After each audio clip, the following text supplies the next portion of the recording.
I'm now live. Thank you. Streamlabs. I don't know why the fuck it does that.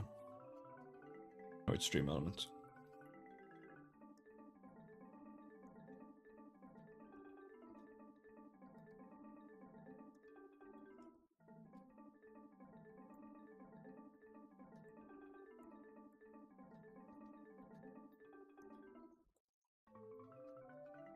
Uh.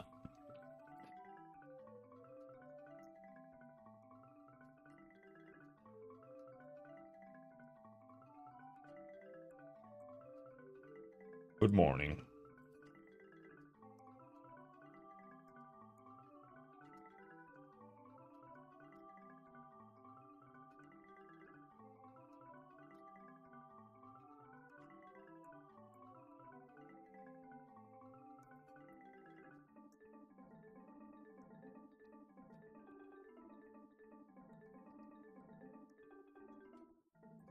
Oh, hello there, ho-ho. How's it going?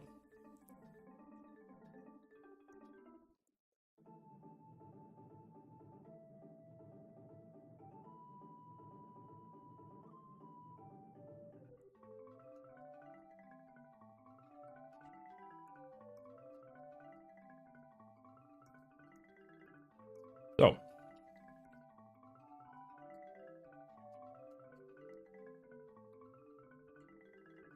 we are playing the animation here.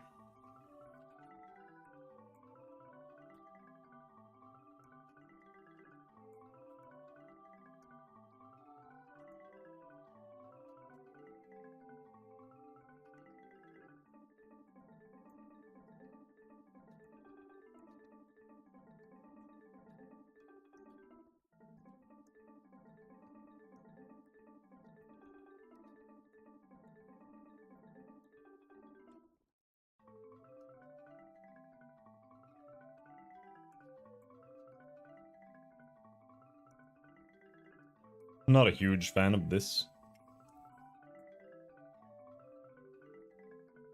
Because it's too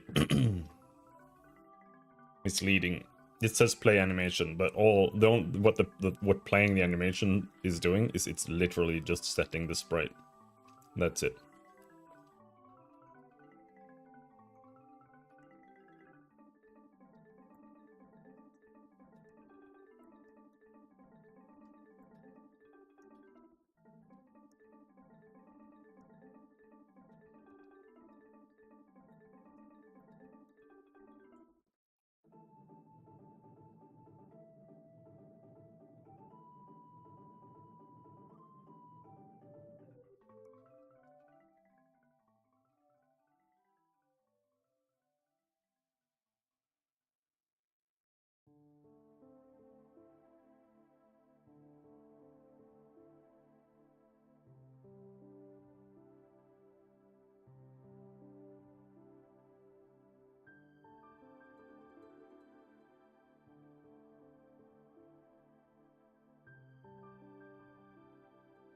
Right, let's make two new variables here. No, just one new variable.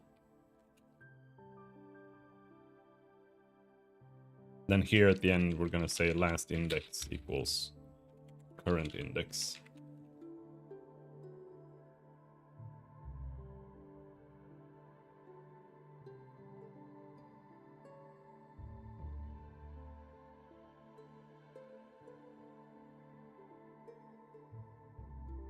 We're gonna set current index there, or set it there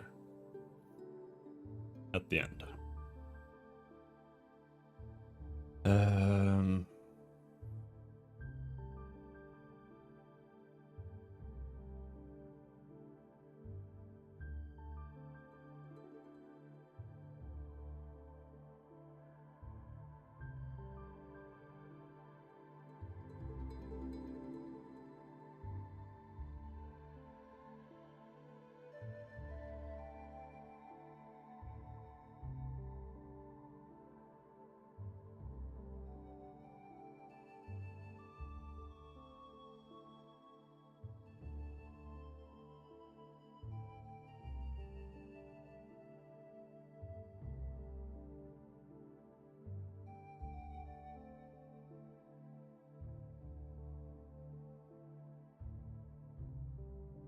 Okay, so that's a problem now.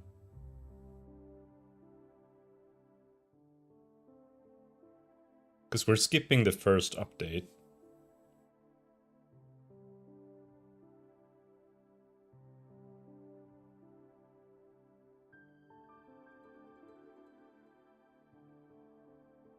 I guess we have to say if first update is false, then down here we can say if first update is true, then we do that, else we do that. Right?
And then this should just be nothing.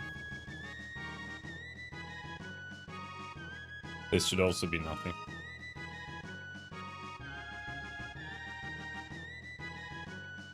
I think that should be pretty much done. But I'll be right back.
So I think we'll just do the same thing here. Like this system, animation controllers. Can I have another subclass in here? How does that work? Like, can I just have a class and a class and a class and a class like forever?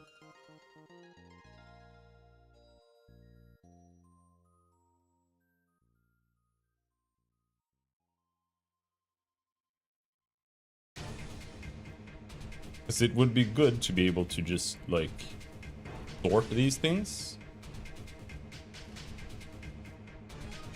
using some system like that.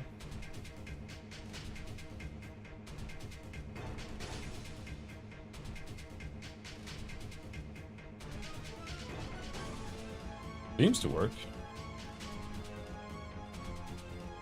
So should this be static? Yeah. But this should be called effects. Right. And then we can have another public static class here, and this is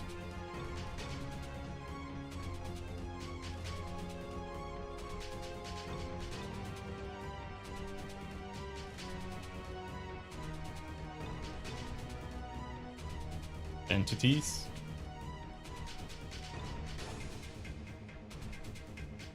Like that.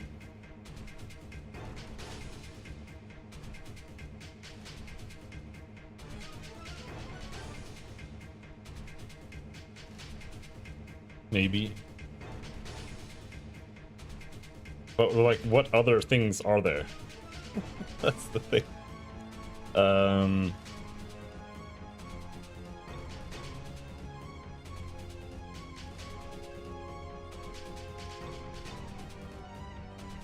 I guess we'll figure this out as we go, but because this could be, it could have another subclass. Is this stupid?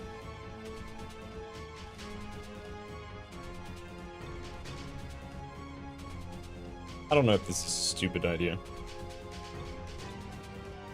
but I think this is fine.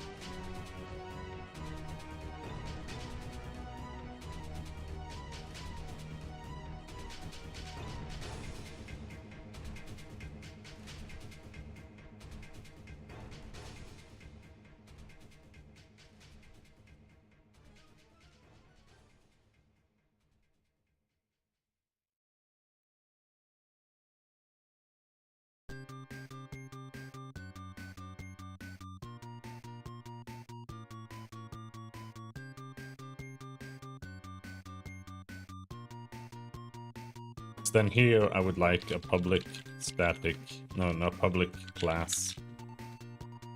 Nah. Static class characters.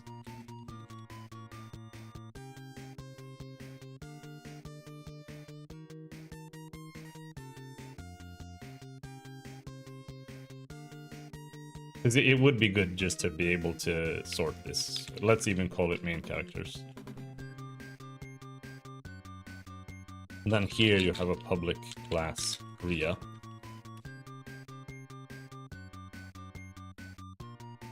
That inherits from LOT animation controller. Right?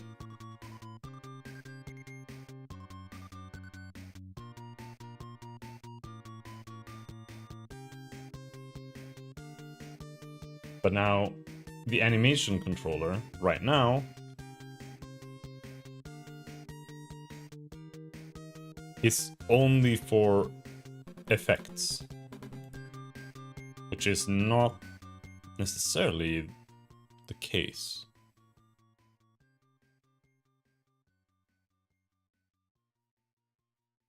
So maybe we need another here, public LOT animation controller,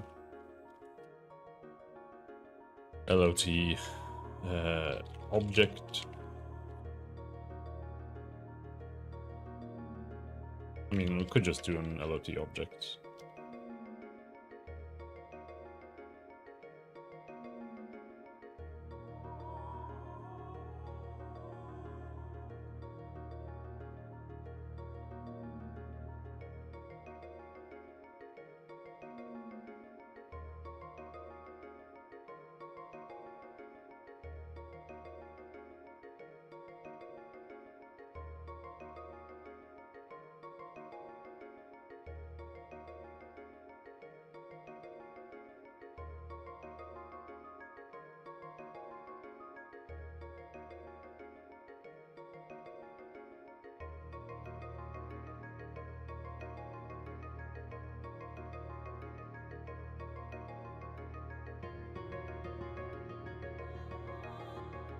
Apparently need to go to the grocery store on my break.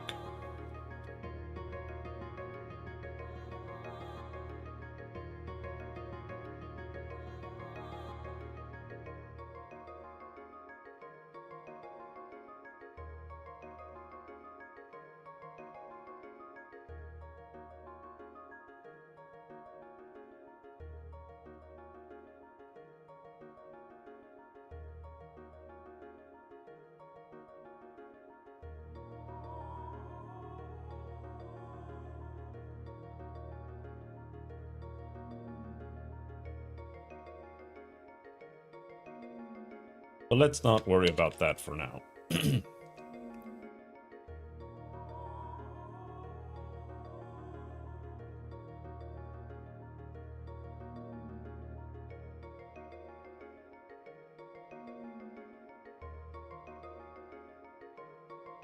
So this is now a barrier.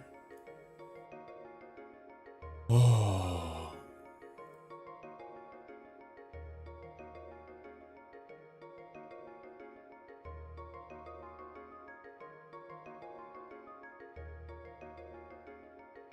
So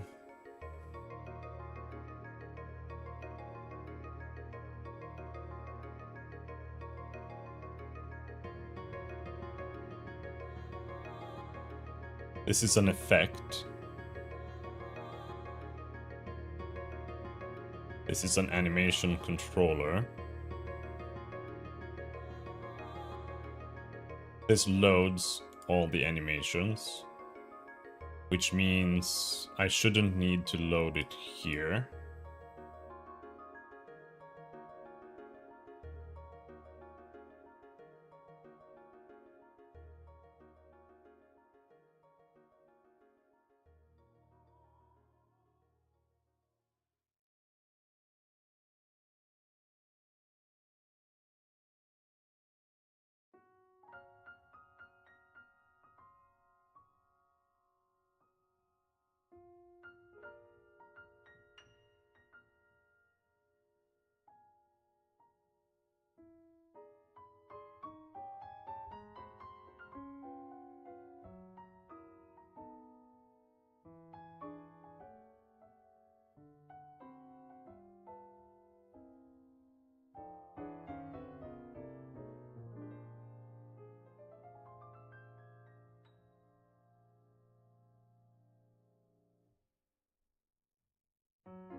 Is this broken anyway?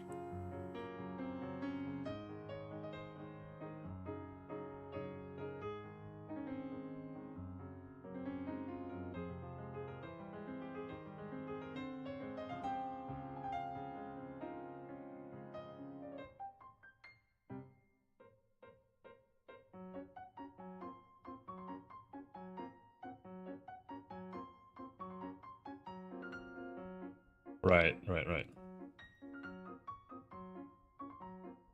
Because I destroyed the entire animation system. Very, very cool.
Am I like making the same thing again inside of the same thing?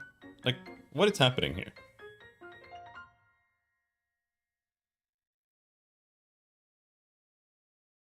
So I have a barrier that's an effect.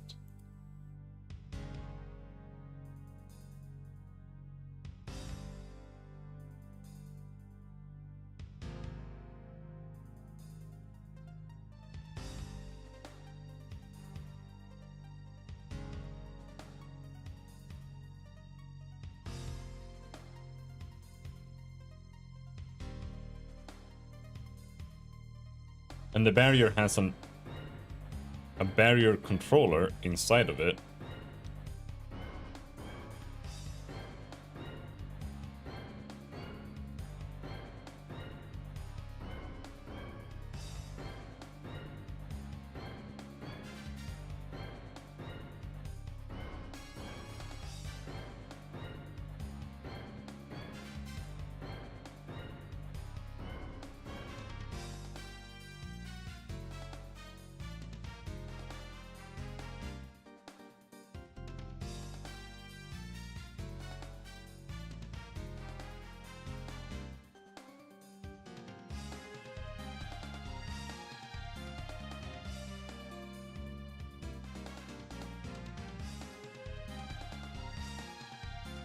And this handles the animation.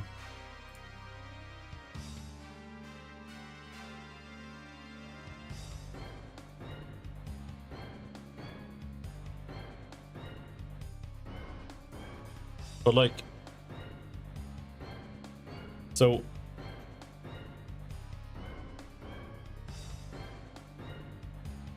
I'm like generating the effect objects inside of the effect, and then I'm animating the effect objects in the animation controller.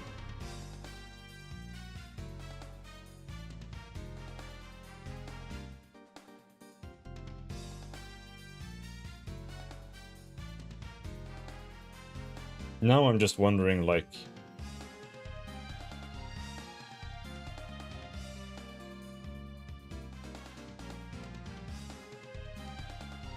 would this be better as just one thing? But no, not really, because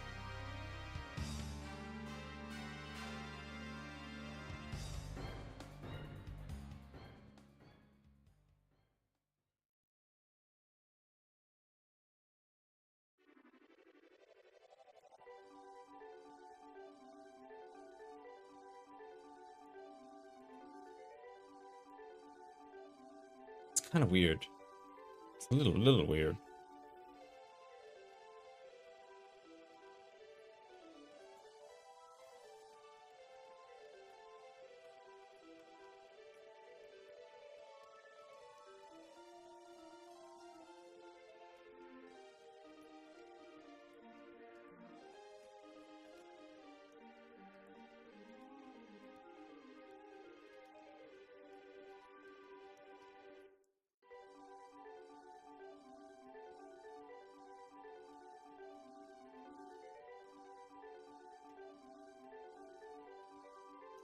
What is the...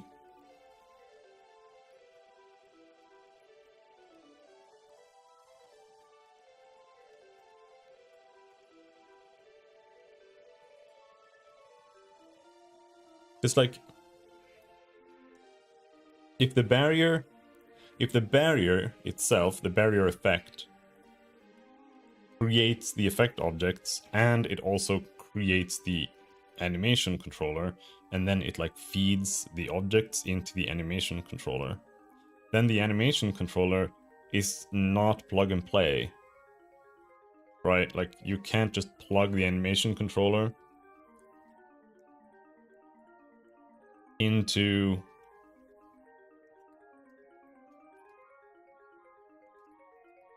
a barrier and then that just like handles itself.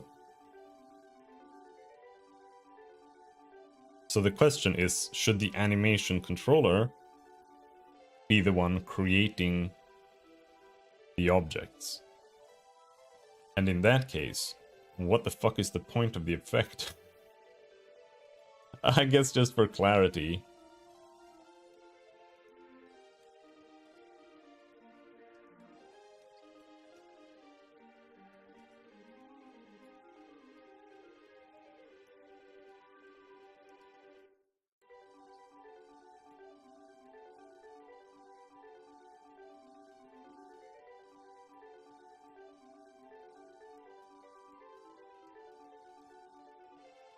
Well, okay, no, it makes sense. Because it might be... I think the use case is this. Okay, I'm a little confused myself, but... So the use case is... The effect creates one object and then attaches... I kind of think the animation controller should create the object itself. To some degree, at least. But the effect tracks it. It tracks the animation controller, because you might have multiple animation controllers in one animation. Most of the time you won't, but you could have multiple.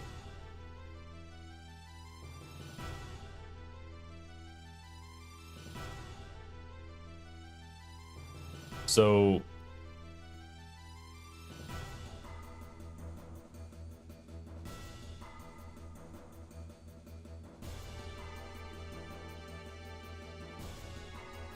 I do prefer the animation controller creating and managing the object itself, because that way I can just create a method for the controller to like start or to like initiate itself, which creates an object, and to destroy itself, which destroys the object.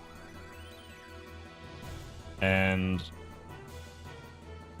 that way I could technically just plug a different animation into the barrier and it'll run that instead.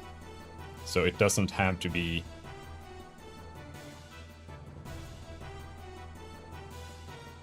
as managed.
Yeah.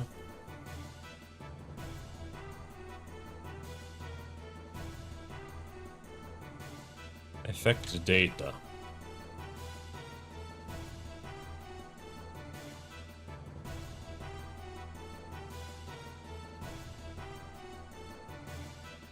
Yeah, let's handle stuff like this in the actual controller. I think that's better. It feels weird, right? Because the barrier as an effect is now kind of like, it doesn't do much. All it does is it just handles playing the thing, and more or less.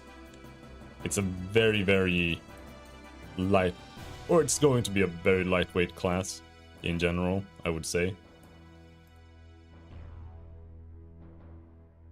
What it could end up doing, maybe, is handling like movement of the... But that's kind of not really... Because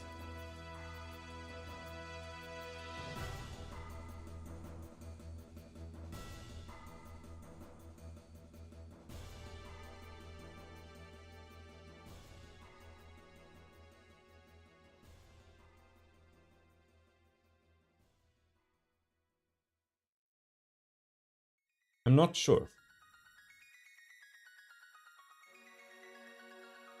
There could be a difference between different types of movement.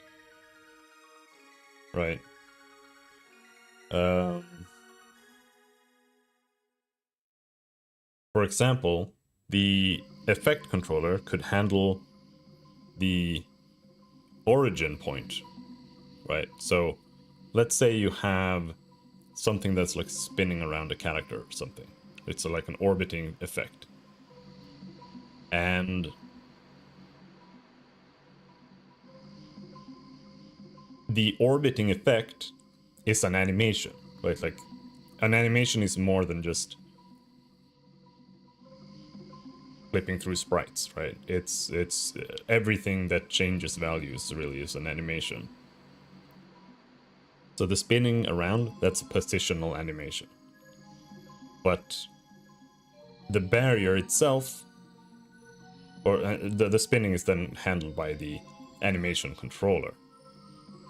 While the barrier itself, or the barrier effect class, will handle its origin point, which is like if a character has that attached to it, and that character moves, the barrier will then track that and move the origin point, which will then move the effect, but it won't change like the modified position or like the relative position that's causing the spin. So it'll just move the original or the true position, and then the modification to the position which causes it to be, you know, adjacent and spinning around and stuff like that. That's untouched and is handled by the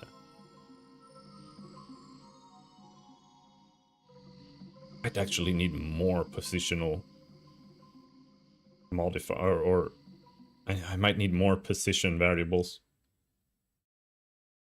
Because let's say I have a position, right?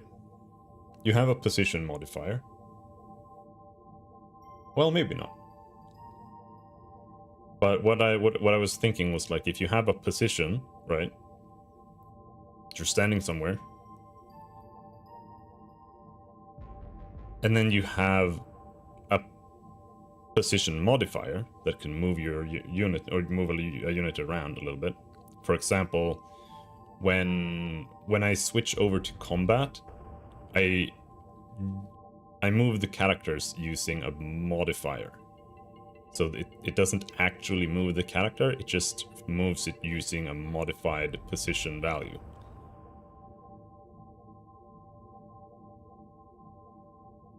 And what I was thinking was that I might need another effect, because something might be modifying the position of the object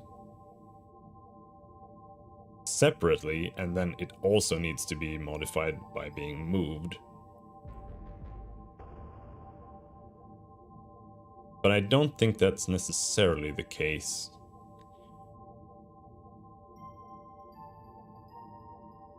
Because the only case that's... I don't know if it's actually true, but where I felt like it could have been true was with like the barrier. Or like a spinning thing, right? But... because I was thinking like the spinning thing would have a position, it would have...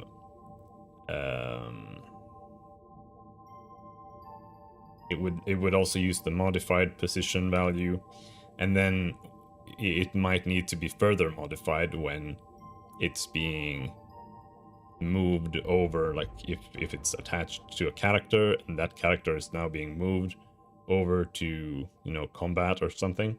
But it doesn't, that's not true, because the spinning effect can just attach itself to the modified position of its target. That way we don't need another variable, because it'll just always follow the other object as it's being moved. And then, you know, its true position is just being modified the whole time.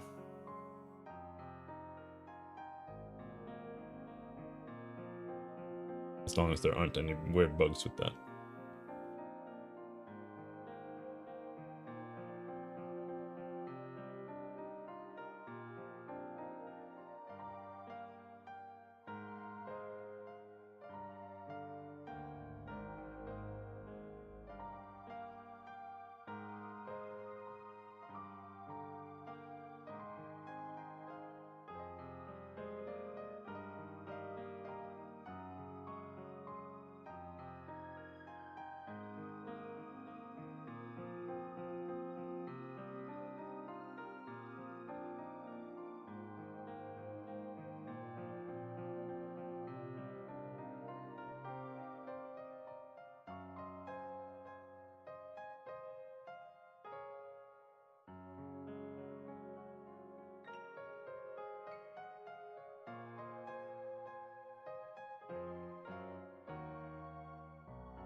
I'll be right back again.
Oh.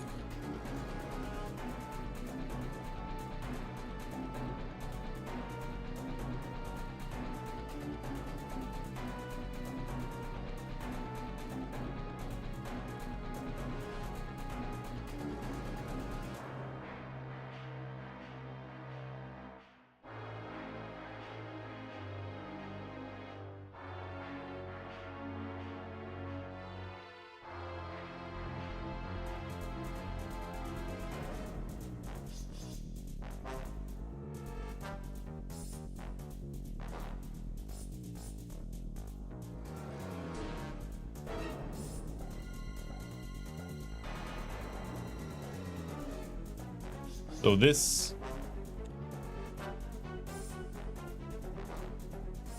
should just be in here.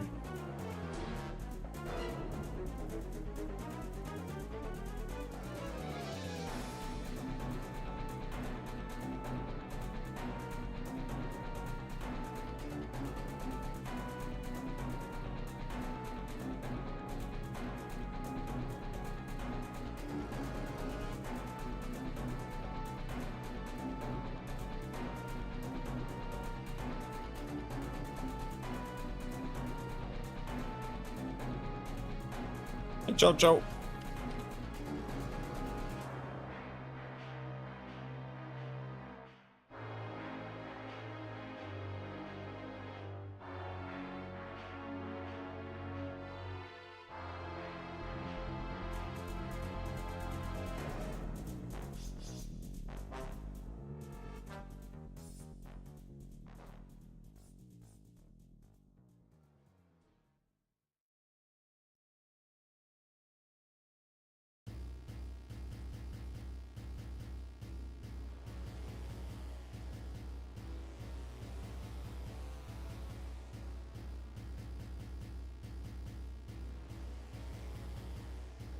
Really confused.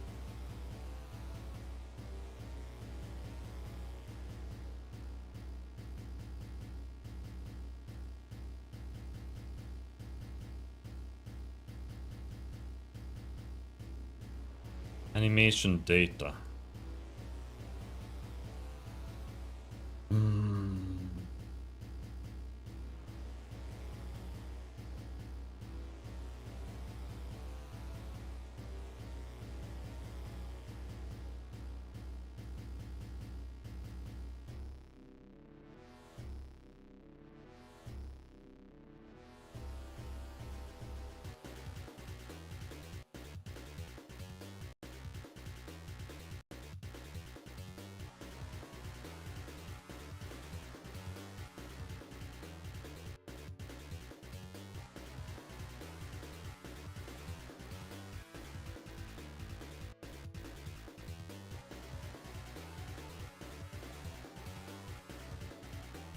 Effect object list. What was the idea with that?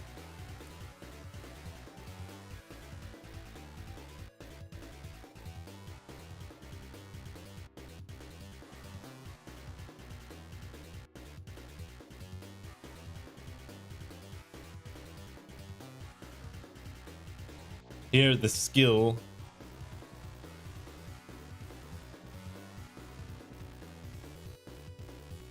has a list of effect objects. I don't think we need that.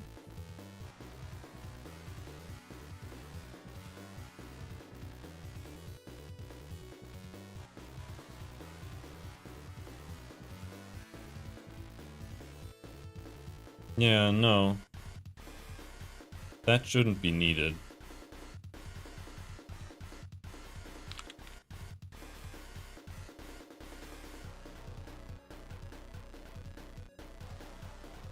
Command animation. That's also not needed.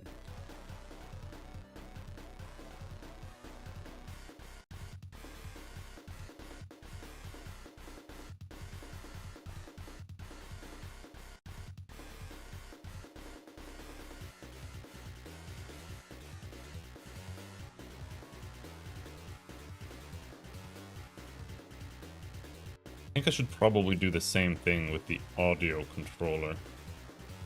Something that's very important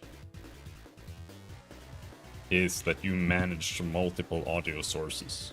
Like they have to communicate, because otherwise you end up in scenarios where you're playing like 10 different sound effects simultaneously and you explode somebody's speakers. It's pretty common.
Jesus Christ.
I think like that.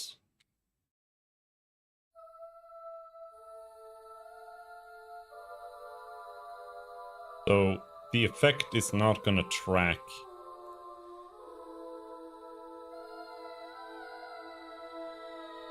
the list of objects. It's just going to track the controllers, and the controllers will track the objects.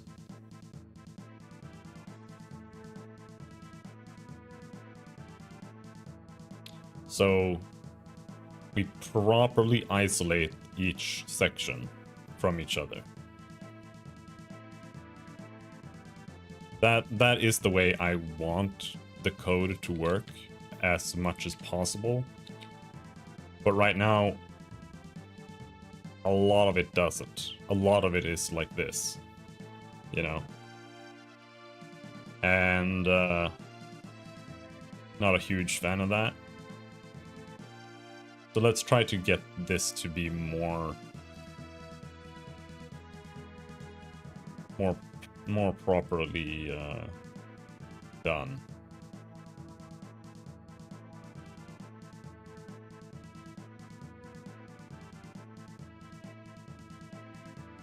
Like it's okay for like two classes to be like connected and it's all about like them communicating, right? But or like things going back and forth between them. But I think it's a lot more clean and clear when it's not like that. Like I actually don't know what people refer to when they say spaghetti code. I think it's just a term at this point. But to me, that's kind of what spaghetti code is. Like It goes from one class to another class, and then it goes into another class, and then it goes back to this class. And so you kind of have like the loop kind of flows through another class and then into the, you know. And like my mouse controller is working that way right now, and I don't like it at all. Because it means that if you're reading the main loop, you don't have the full picture. Like you have to see, you have to find the mouse controller, because that's where things are handled as well. Part of the main loop is in the mouse controller. And it just feels, I don't like it. But it works for now, so I'm not gonna touch that. It's not really necessary. But at some point I will fix that. But it's that's for later. This is more necessary right now.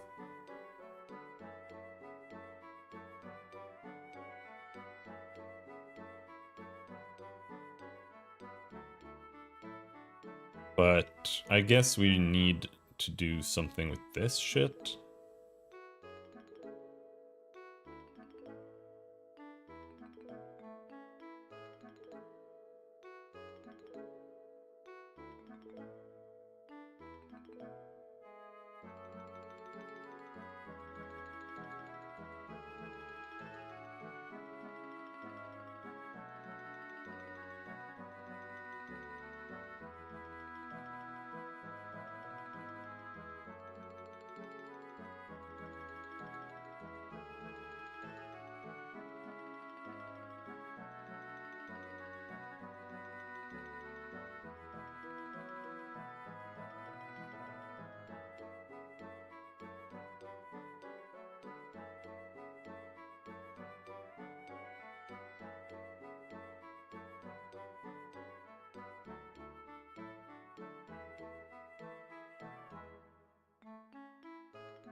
I don't think this doesn't need access to its source. This should just do what it's told, dude.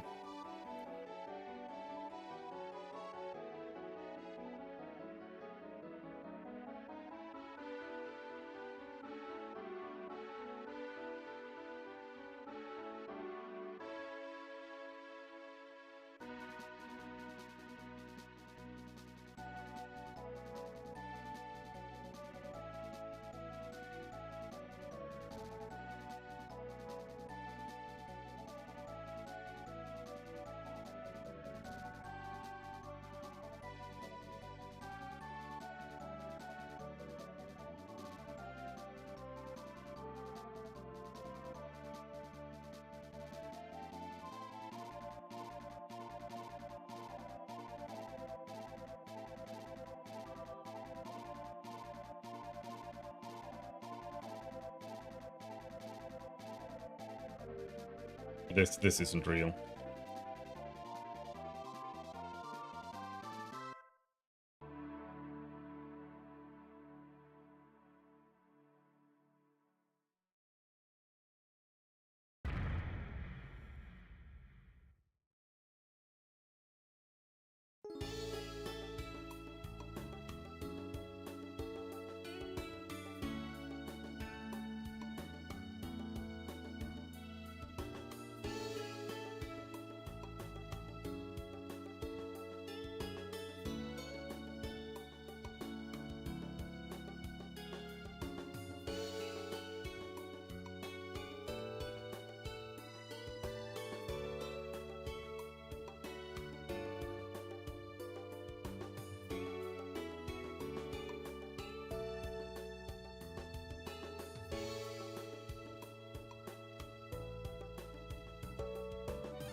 So, okay, so here things get a little weird, I guess.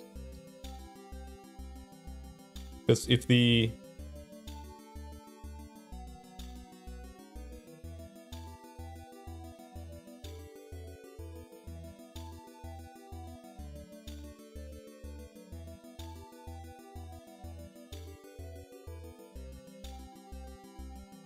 effect is supposed to handle position,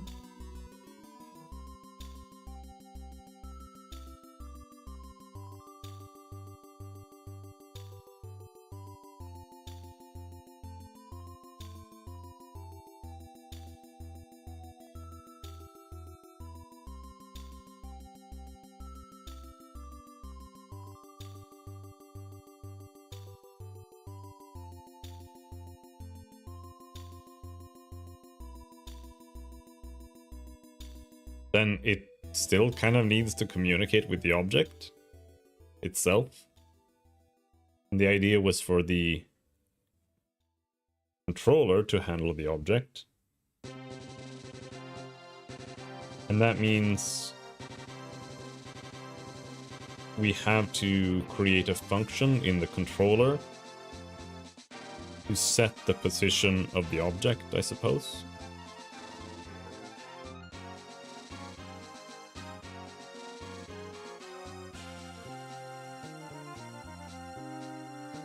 But I'd also have to be able to check the position here.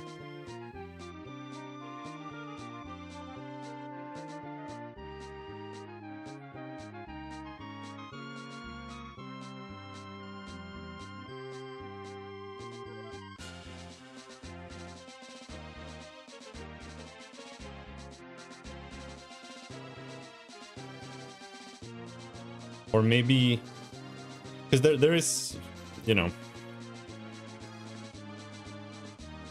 I'm just a little bit unsure really how big of an impact it is to change variables all the time. Because what I could do is I could just have a position in the effect object or in the effect itself, and then I just set that every frame.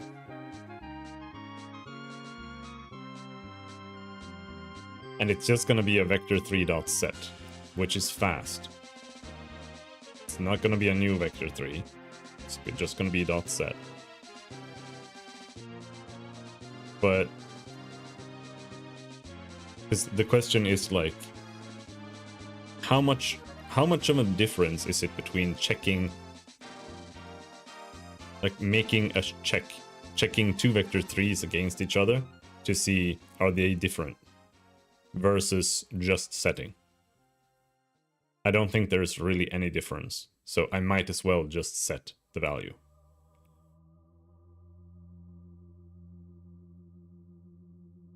Every frame. Even if it just keeps setting the same value over and over and over, I think it's just better to do it.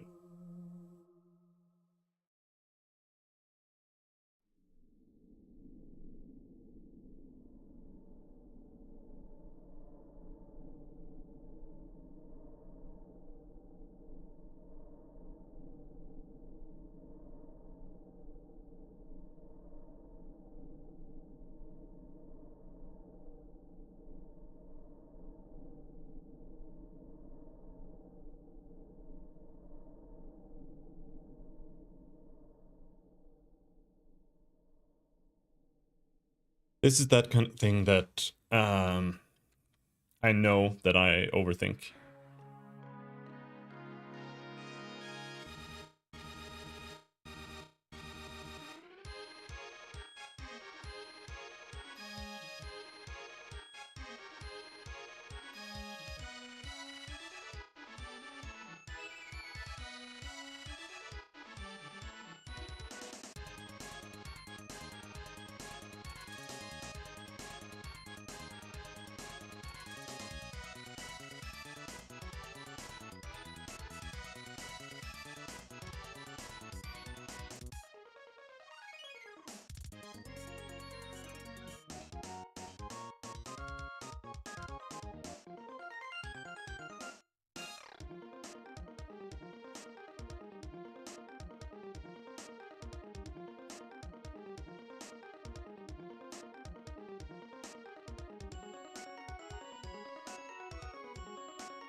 Let's check this.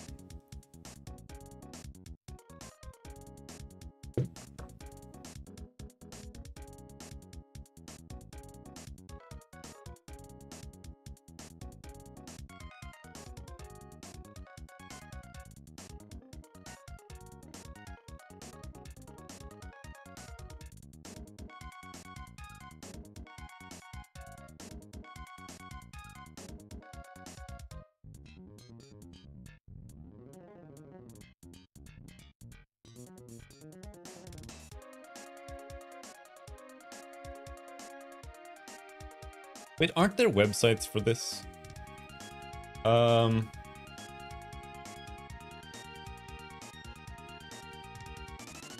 whatever. I'm well on the way here. But I know there are websites for this. Or you can just type in some code and just check it.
How do you fail? How does Unity fail doing something like this? What is this fucking dog shit?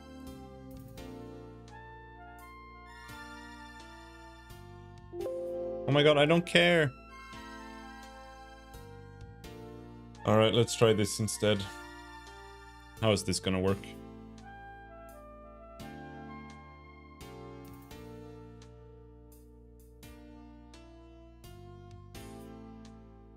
But it doesn't show. Alright, I'm gonna ask.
Now, because I asked for that, someone is gonna be like, actually, why don't you just set it up yourself?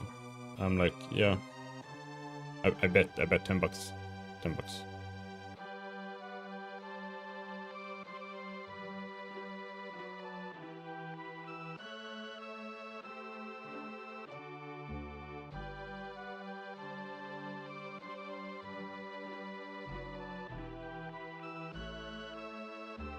This does not seem to work.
Well, let's try launching the thing again.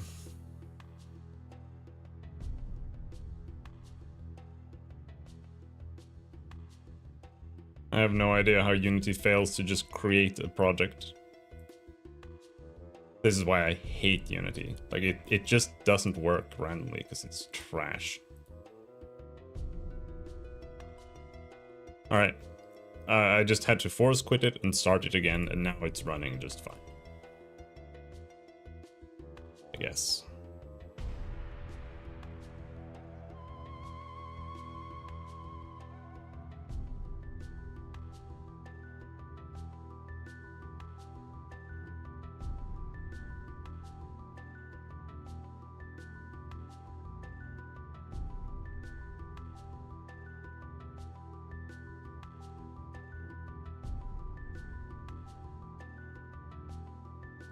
Benchmark.net, but this isn't the website.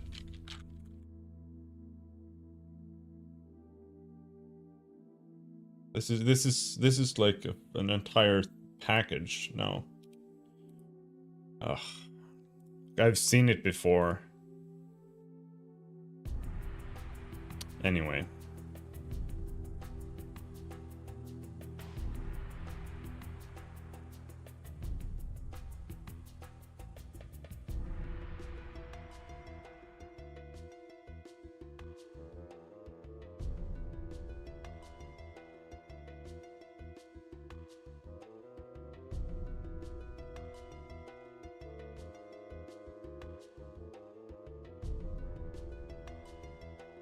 Is it good you guys are getting off Unity? Yeah, eventually. But that's quite a while off. The broth to Swoop, I swear, is the best part. I mean, I think Swoop is good. Swoop is nice. Gets old in the long term, but could be worse.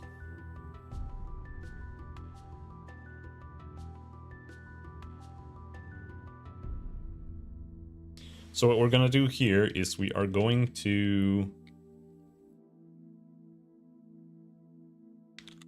run a for loop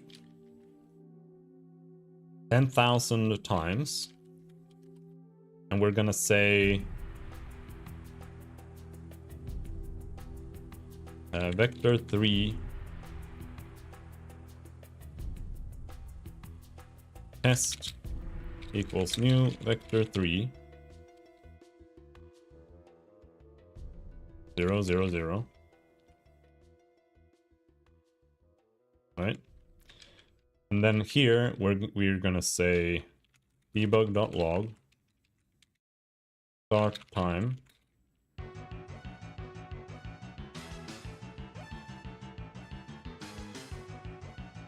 or maybe not. Let's say float time equals 0. And then here time equals... I don't really know. How do you check time? Let's see. Unity. Check time in current frame.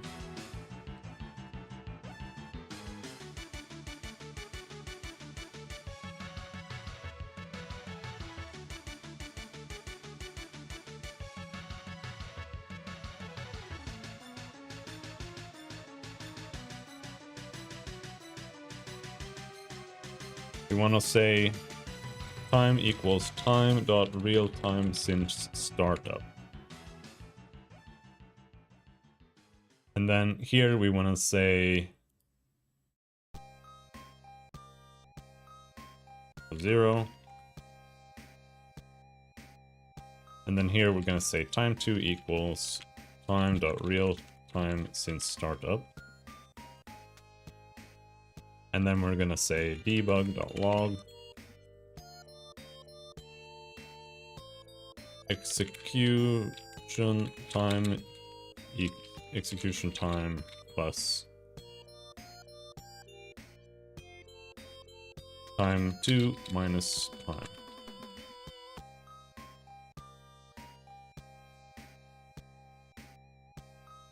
And then here we're gonna say test.set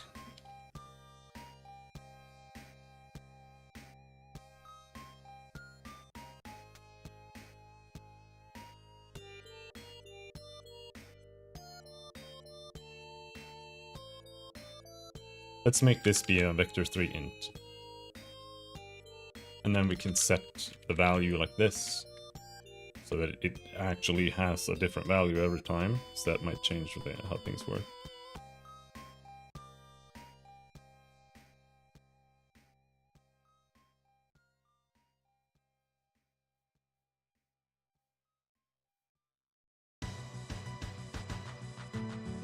And let's see. That's that.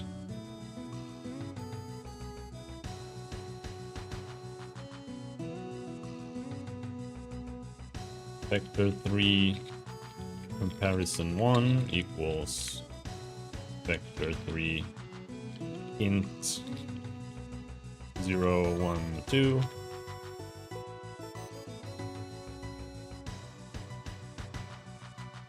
Vector3 int comparison 2 equals new vector3 int 1, 0.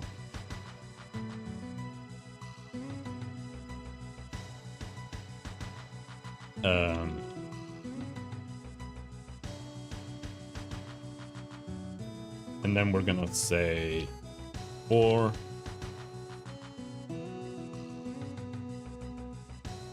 1,000, 10,000, and here we're gonna say if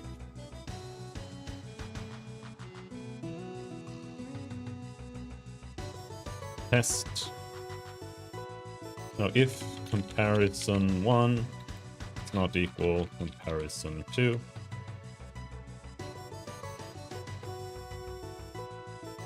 no, if they are equal, then we're going to do test.set I. This is never going to execute, by the way, but that's fine. I just want it there in case the compiler decides that it wants to do something else.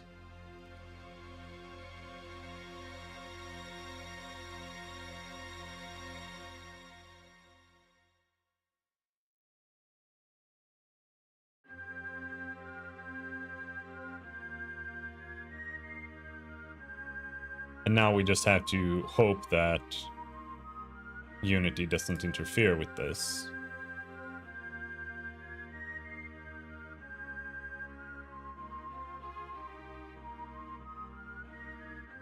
Which it might.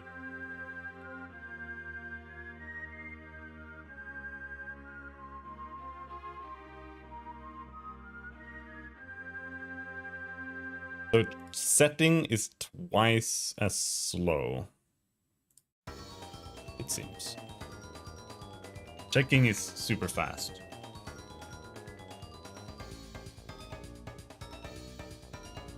But I also don't think it really matters.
Oh boy.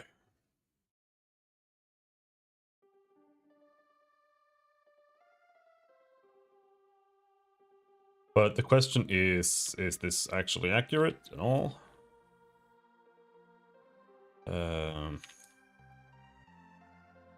Try flipping this around.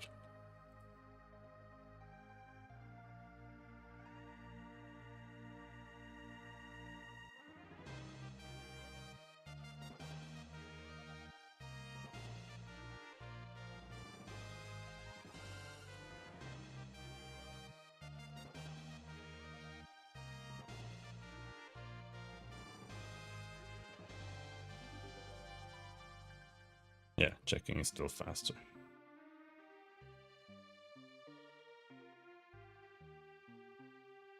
Right? I'm not doing this wrong, am I?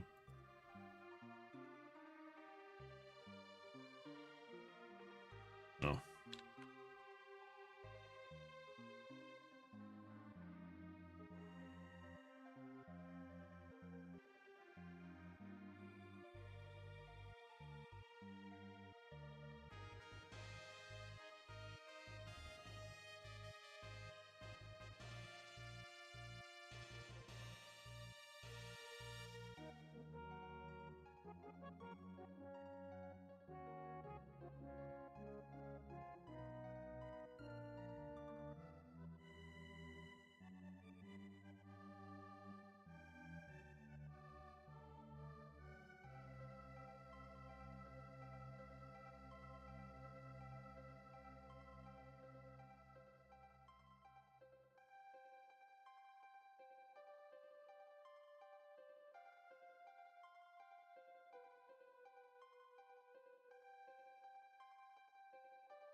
Well, what we'll do is this, right? So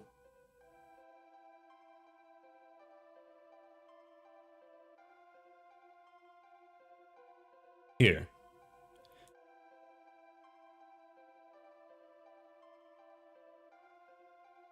If our current position, the effect has a position. If the position does not equal target dot modified position, then we are going to just do a public void set position here. And what that's gonna do is, and I don't really like this.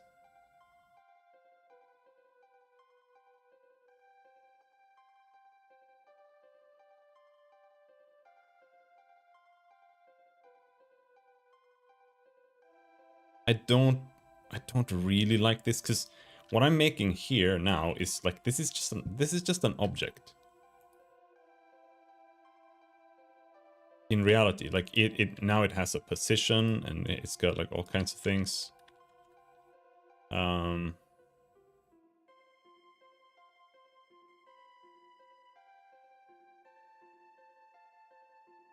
But I guess that's okay. Because it needs to track like its last position.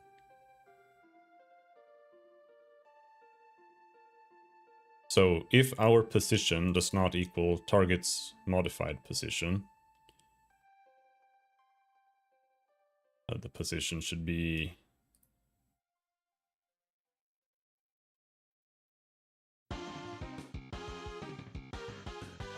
vector 3.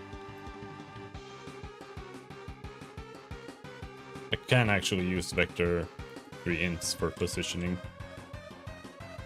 It's almost better, but no, it's not better actually. It's worse.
And then here we just set position.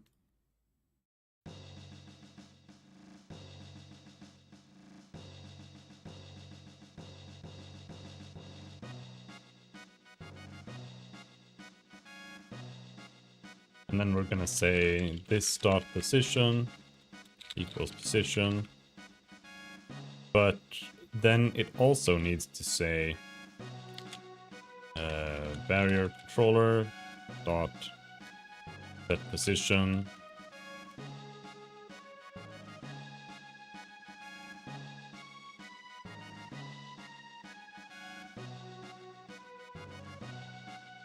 man, I don't know.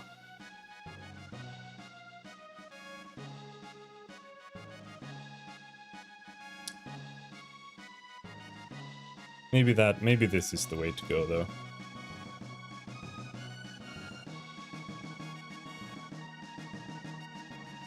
And then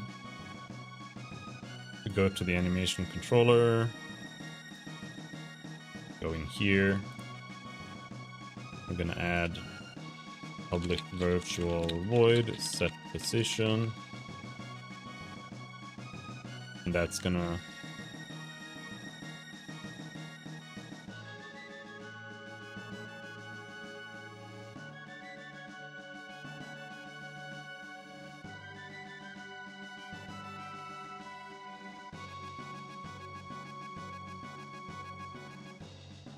I'm not a huge fan of this.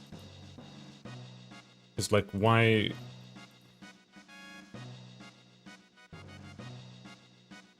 does this have a position?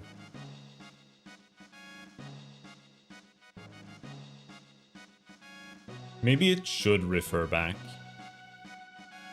I'm not a huge fan of it referring back, but I think in this case it would probably be fine. But there is a problem with that.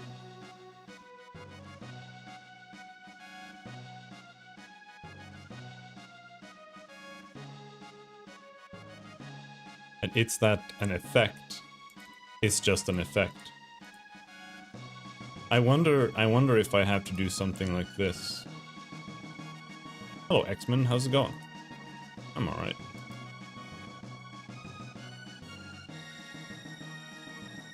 But I wonder if I have to do something like...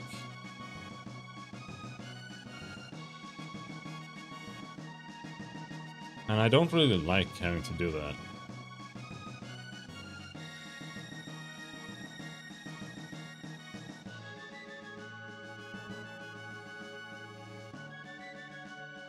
Here we have an LOT object, right? Is this OpenGL? No. This is Unity. And that uses HLSL.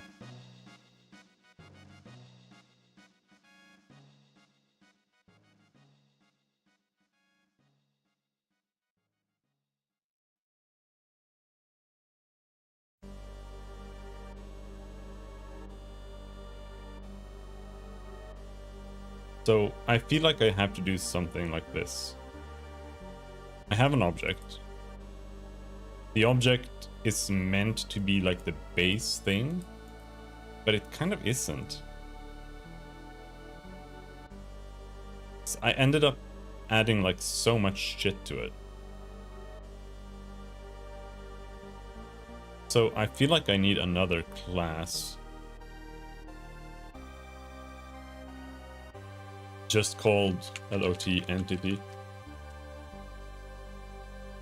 And what that's gonna do is it is gonna do nothing. It's going to have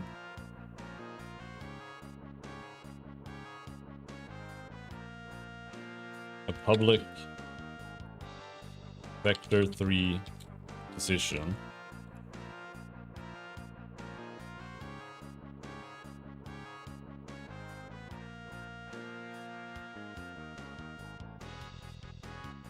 And a constructor, I guess.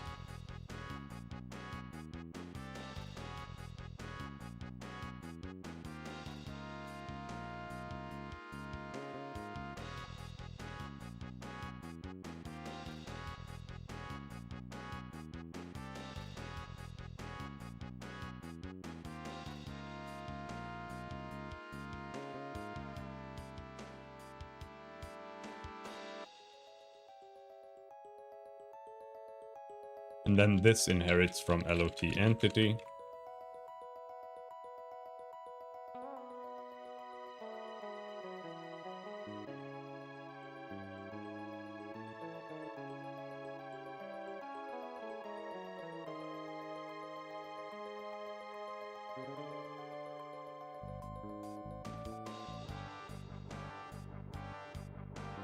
What am I creating? I am working on a...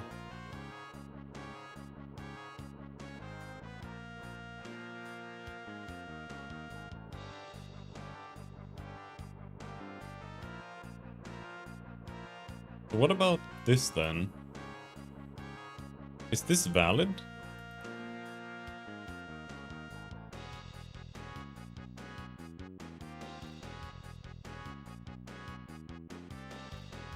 I guess. I'm working on a turn-based RPG. Right now I'm just working on some animation systems that I'm trying to make.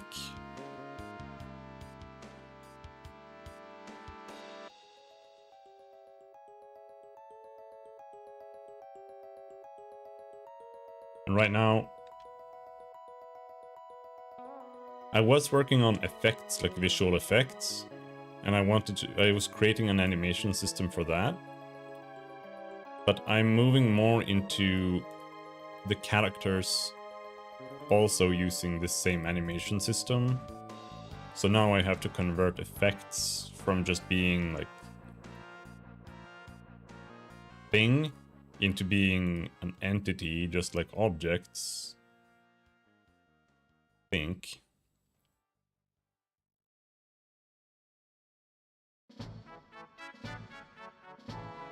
So that the animation controller can have an entity source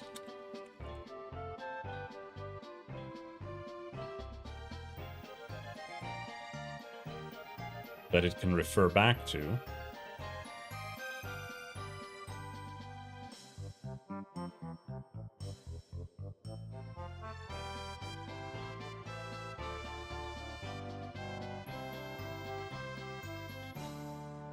And then we have to go here and we have to say this is an LOT entity.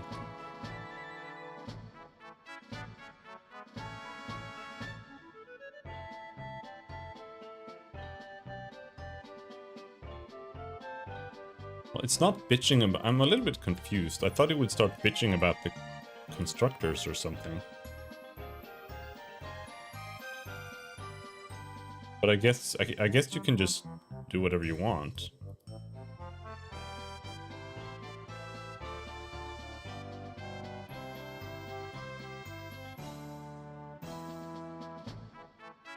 I thought it was gonna bitch that I don't have the correct constructors in here.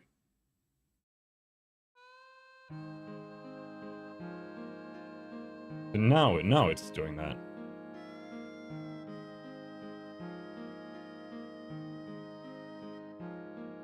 What does this mean? Like if I just have a blank entity constructor, then I can just overwrite that with whatever I want? Like, how does this work?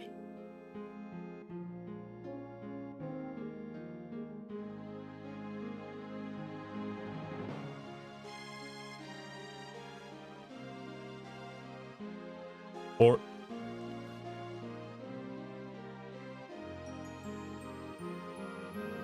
is it rather that effect now also has like...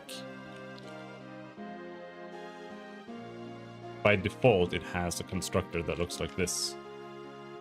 And that's why it works. So it just defaults to the fact that there's a blank constructor.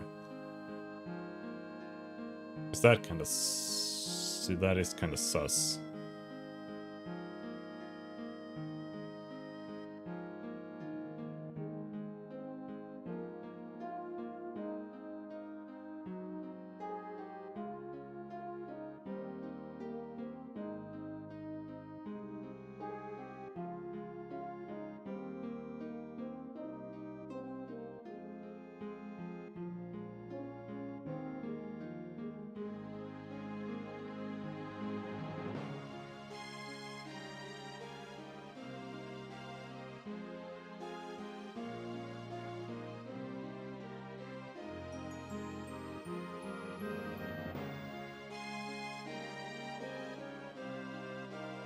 Yeah, I don't think I actually want that.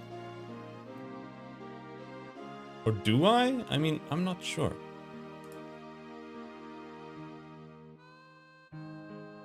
I feel like an entity should have to have a position at the very least. I think that's okay.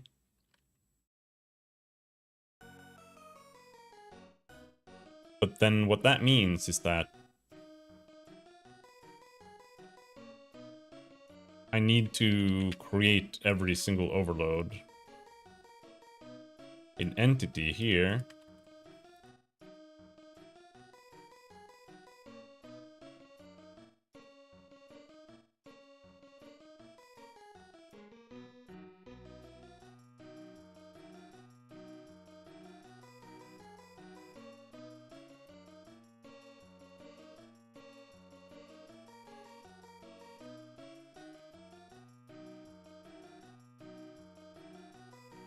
I don't understand that part.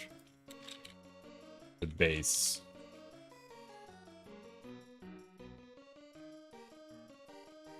I don't really understand what this does, but that makes it work. For whatever reason.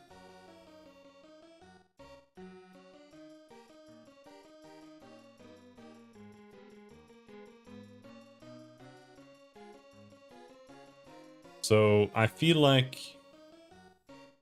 if I now type like LOT effect test equals new LOT effect, it's only going to have those two overloads. So as long as in the parent class we create the basis for the constructors, we can then still limit the child class to only be capable of using these bases, right?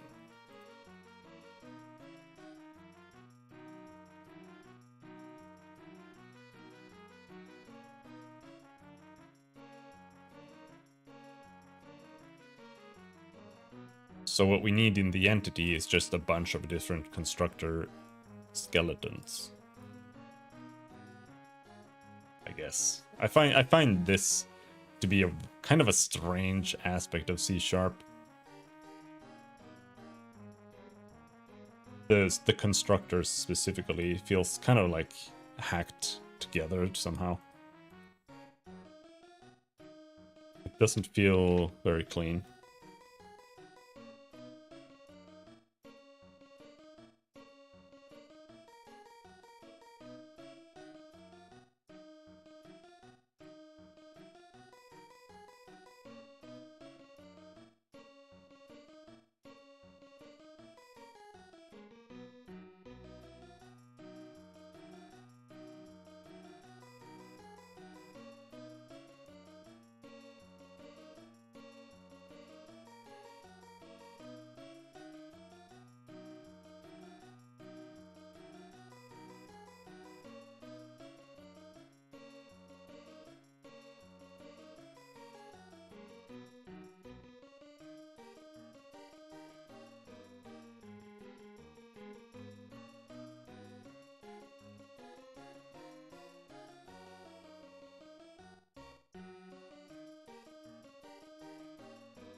Oh boy.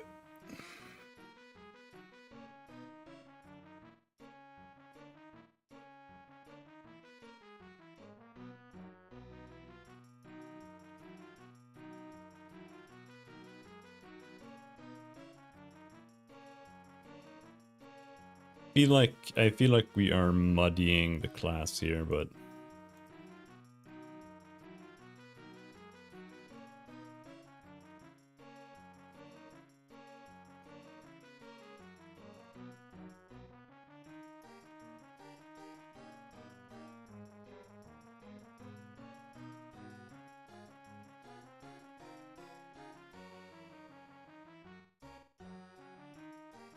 Maybe this is better. Maybe this is better.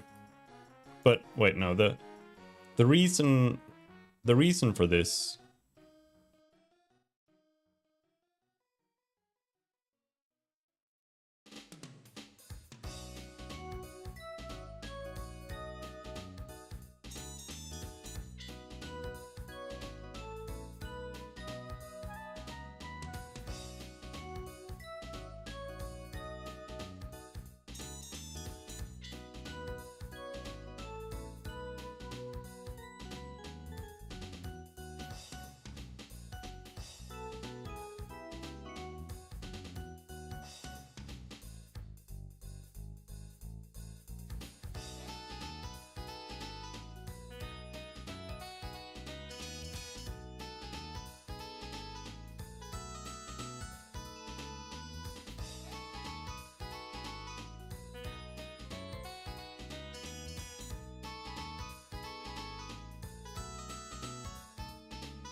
I'm just thinking.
I think this might be a bigger rework than I realize.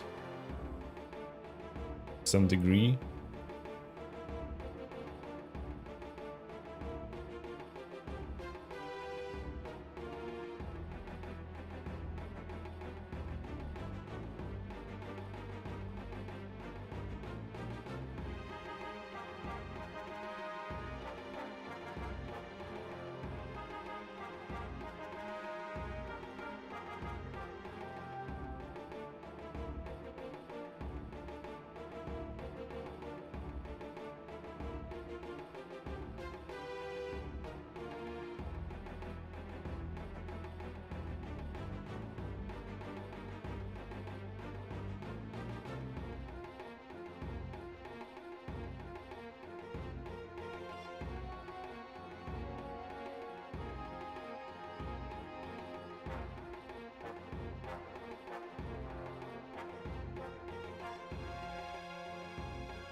So basically,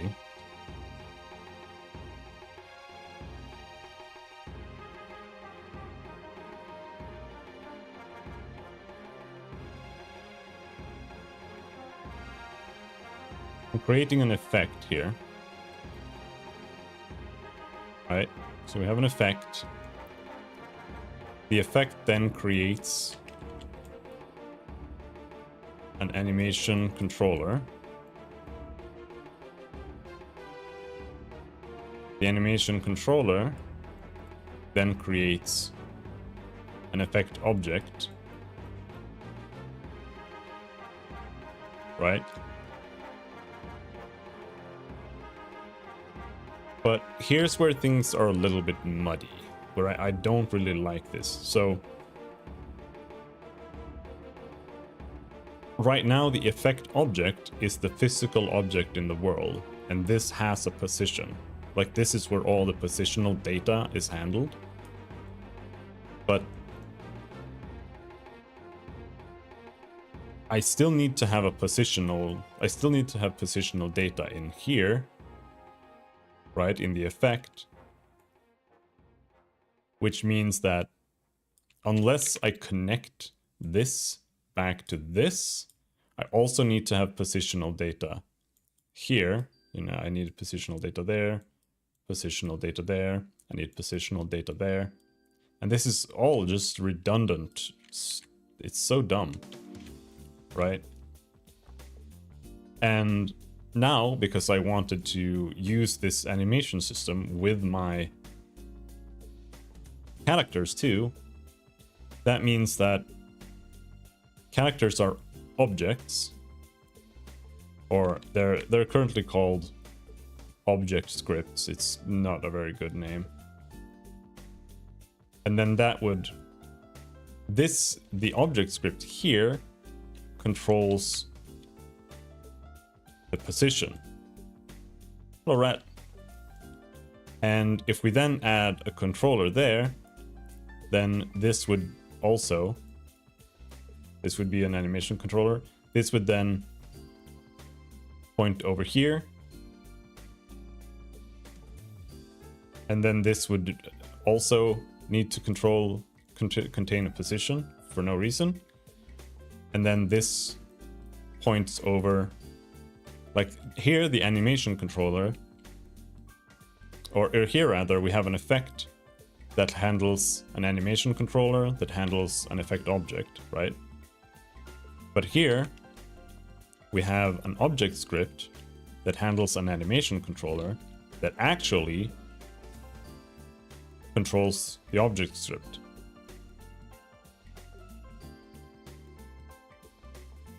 And this feels really stupid. What am I doing? What is this? I mean, I guess it's a little bit different.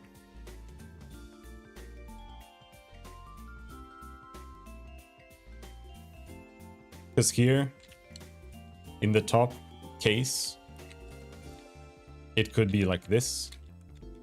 Like it's got this, but it also has another animation controller here, right? And so this is storing the position. And then here we have another effect object. And this is also referring back to this or position, or I mean,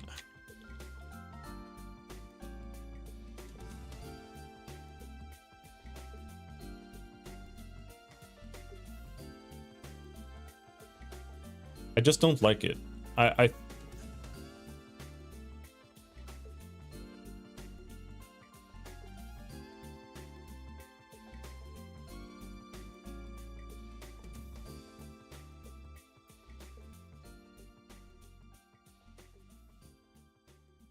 The way it should be is that you have the object, like it should be like it's structured in Unity.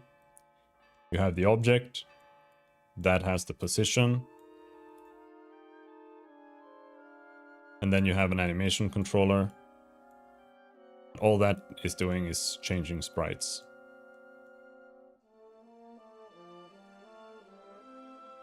Right?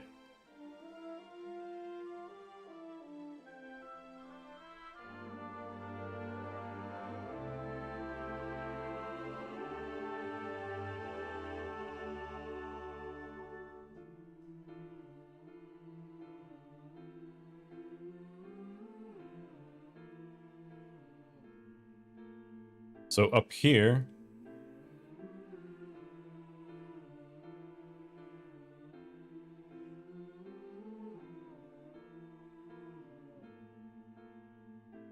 This is where things are kind of weird.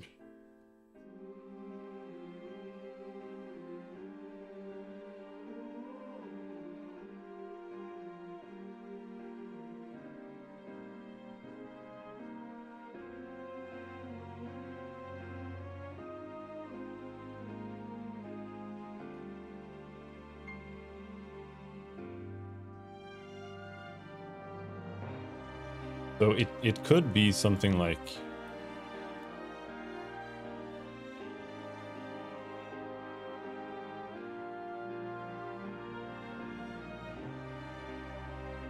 you have an effect and then that points to an effect object.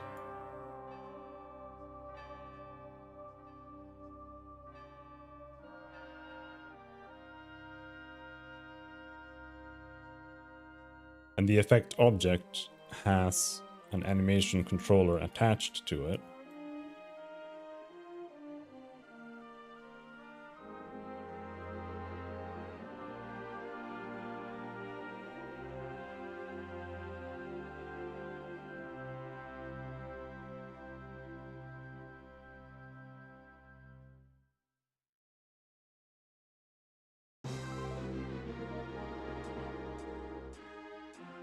But then the animation controller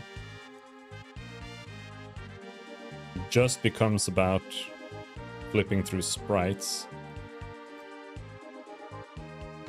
And I guess that's okay?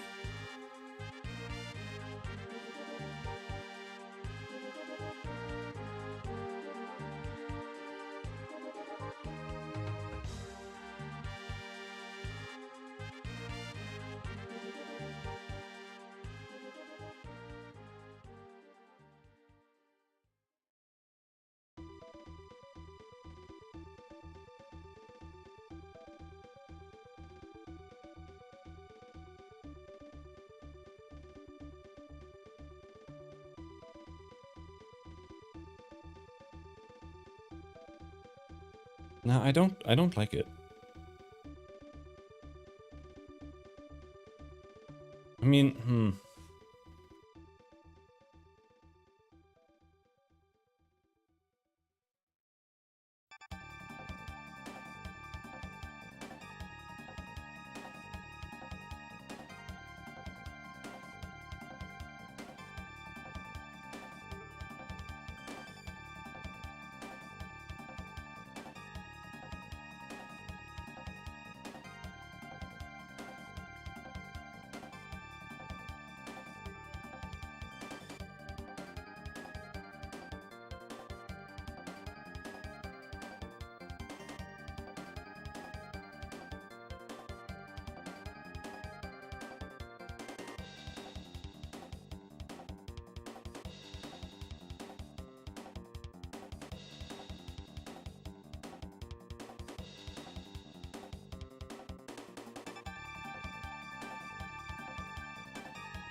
Because I like the idea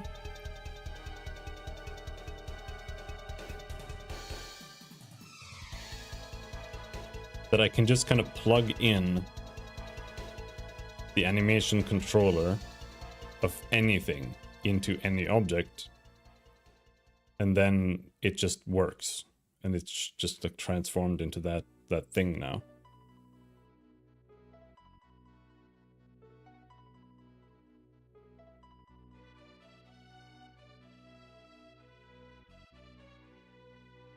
So maybe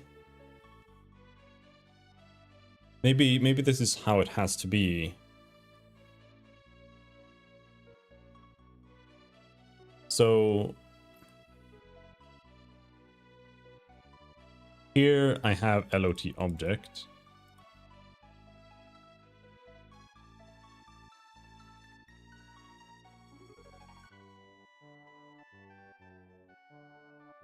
And then here we have the barrier, animation controller.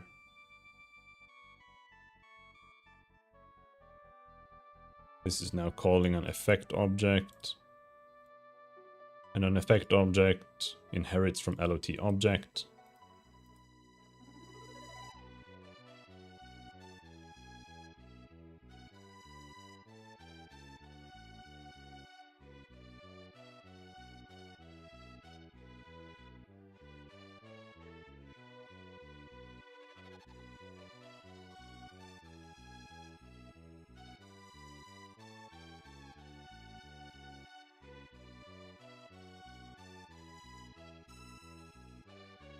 Yeah, I think maybe that makes more sense. Like, I'm not sure, but I feel like...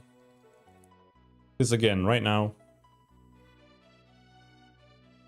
if I go to effects, and I look here at the barrier, the effect here is now the base step of an effect. And what it's doing is it's creating an animation controller here. And the animation controller then creates the object. So the object is handled by the controller. So what we'll do instead is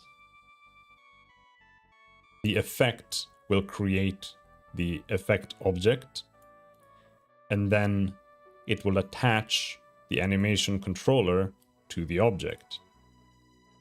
And then the effect will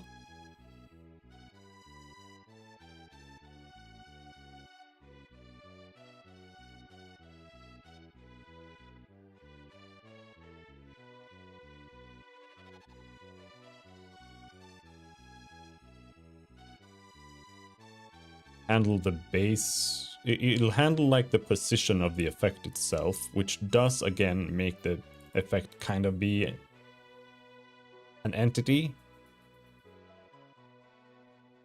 But then the animation controller or the object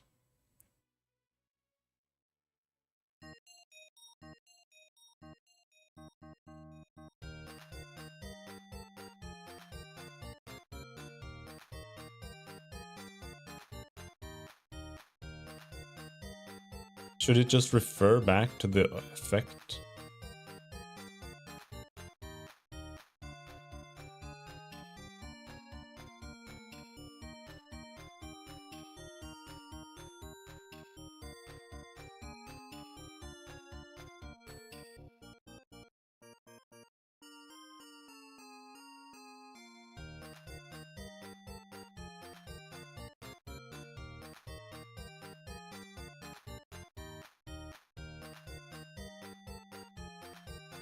Jesus.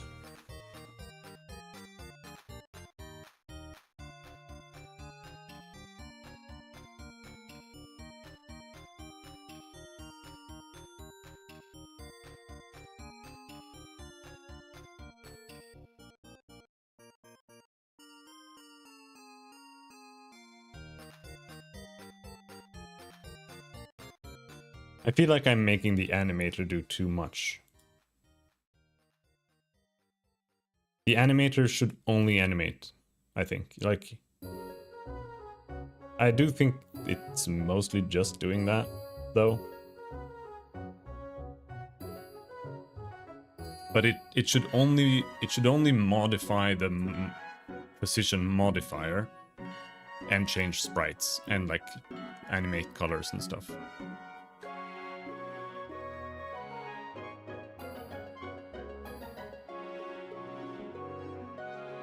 Oh man. Anyway, I need to take a break and I need to go to the store. And then maybe once we get back, my brain will have reset a little bit so we can try to figure something out here. So I'll be back in like 30, 40 something. I'll be right back.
Oh, back.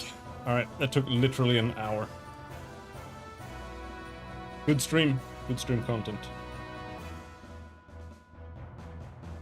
Oh shit.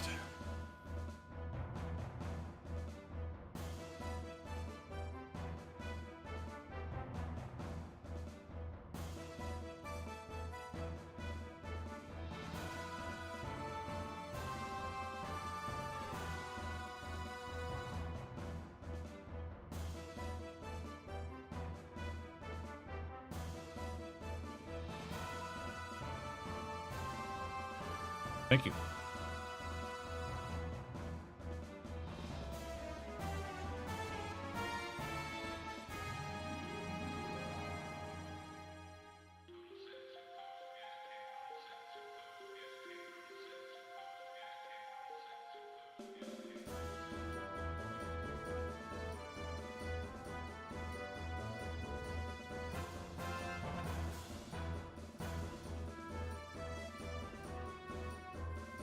Yeah.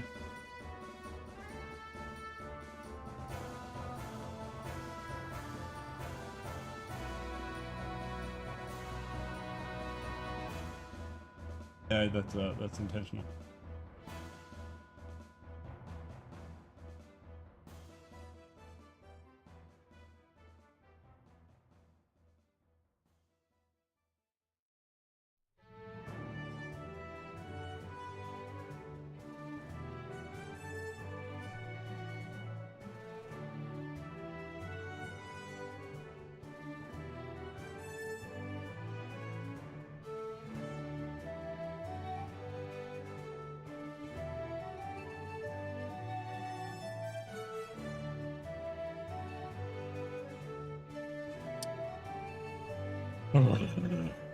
There were so many people at the store. All right.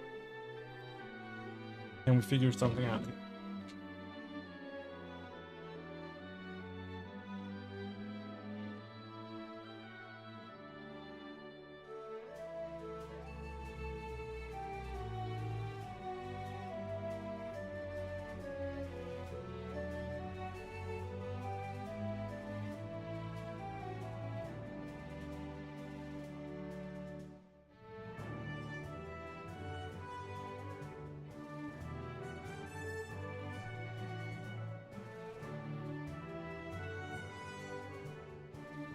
The effect object is an LOT object, right?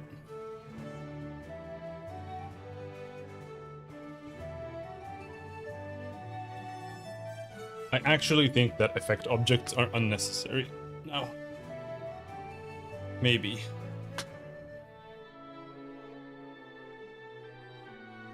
It could just be an object.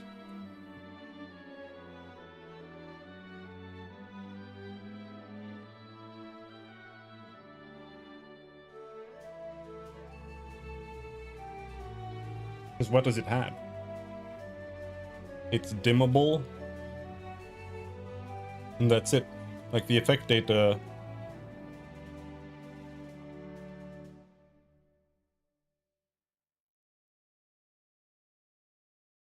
I guess maybe it could have the effect data.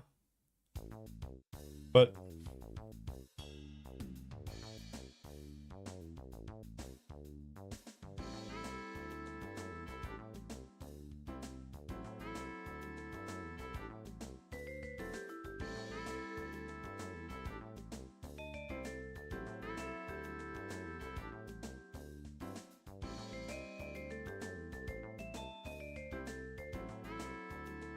these are the worst moments in programming, when you're like at a crossroads and you're not really sure where to go with it.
Yeah, I think so. Okay, so what we're gonna do right now, the effect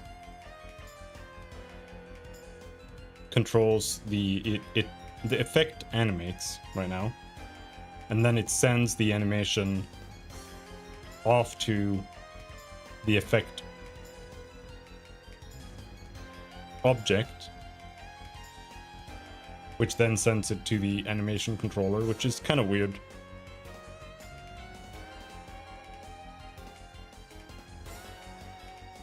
So instead, what we're gonna do is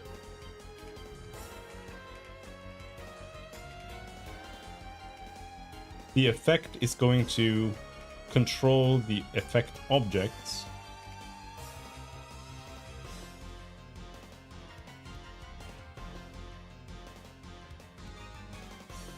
using positions, and the effect object is going to have the animation controller attached to it.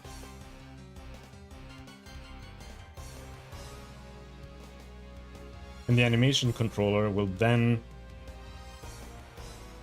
handle all the animation stuff. But that also does mean that it needs to be pointed in certain directions. For example, if you have an effect that's a barrier, then the barrier has an effect object that is the barrier itself, like the actual physical object, so to speak. And that object also has like the sprite, like that's where the sprite is and the rendering happens. And the animation controller is then attached to the effect object, and the animation controller can then animate the effect of the barrier, right? But the animation controller, here's where things get like muddy and I don't like it. Because the animation controller still needs to know, like, is our target damaged this turn, right? So the animation controller needs to point towards an outside target as well. That's what the effect is doing. So it's like,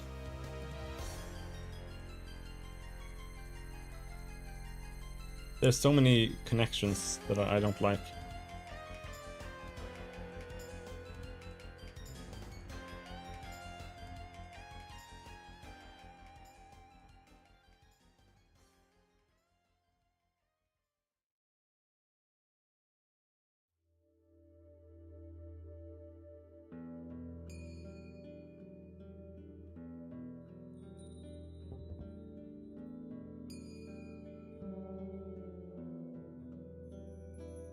Because that's the current way I'm trying to do it. Like it's like top down, so the barrier reads whatever is below to know if it needs to change the animation or whatever. Like it's just like a state machine, and it just checks what to do based on the state of the target.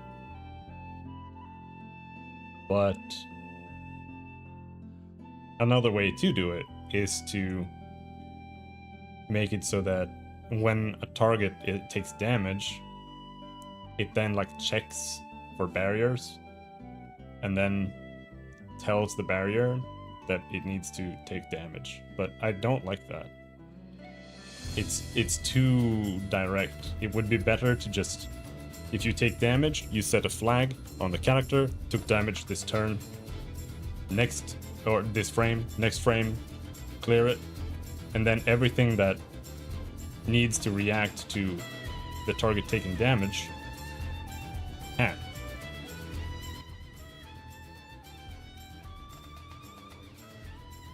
Why did... I don't understand. Windows makes no sense. It reset the volume mixer. Like all of my volume mixer settings are just gone.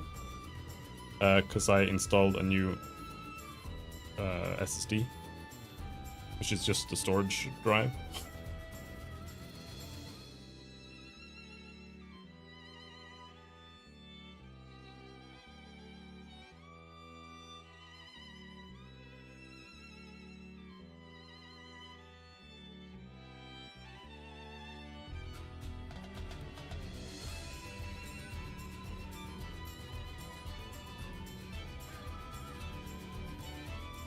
Hmm.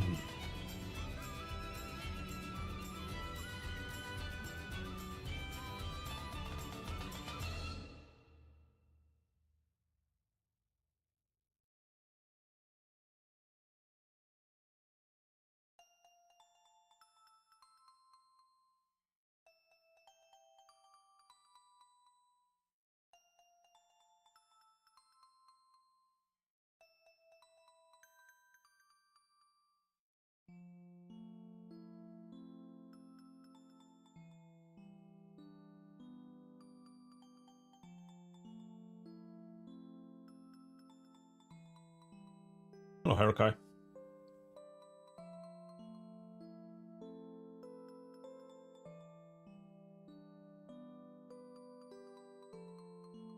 I am thinking with my brain. There's actually like nothing happening up here. I'm just kind of hoping that something happens eventually.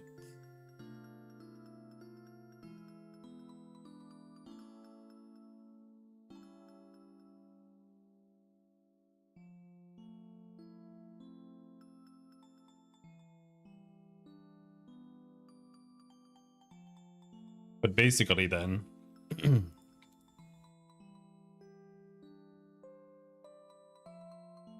the barrier here should still be an animation controller, but that means that all animation controllers need to have a source, or what should we call it?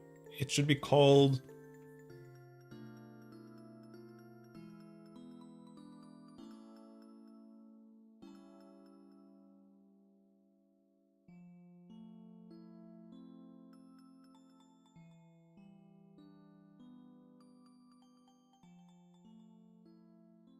Let's call it a base object, I guess.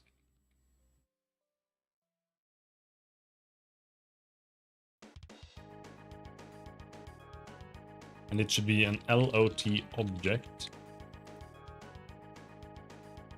And then here are target objects.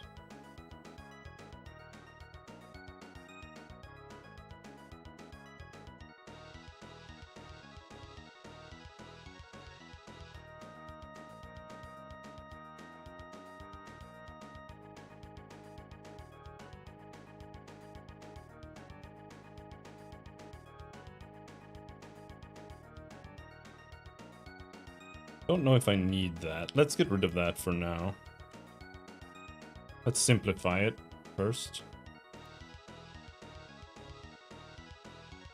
And then the animation controller should not...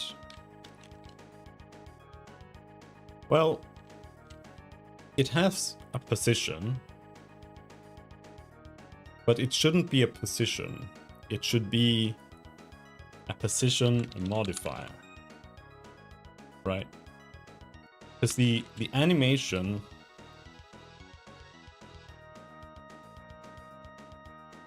should be able to animate anything.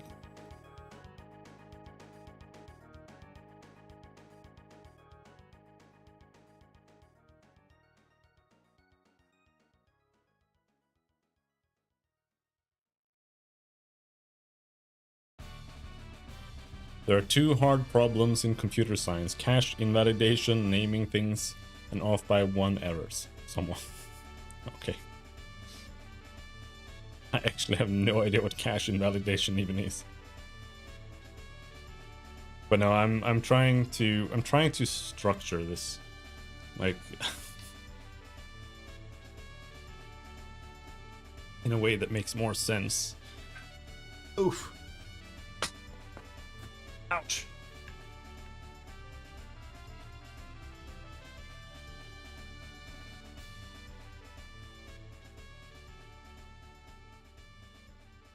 And this doesn't mean anything to anyone except for me. So, yeah, but I'm trying to structure it in a better way. Now, I don't know exactly. Cache cleaning, I guess? Maybe. You don't know either.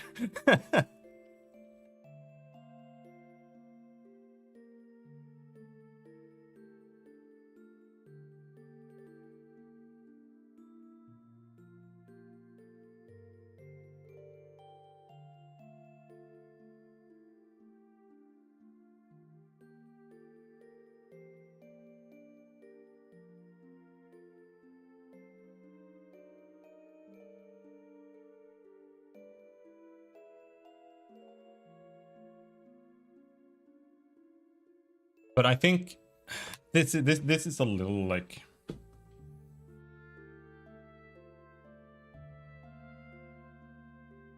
this is where things actually should get a little advanced, I think. But I'm gonna keep it simple for now.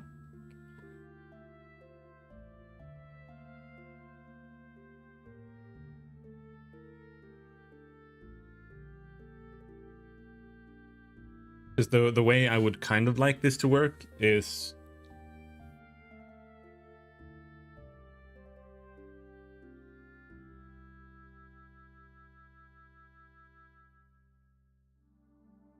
right now inside of an object, the object just has like a position, right?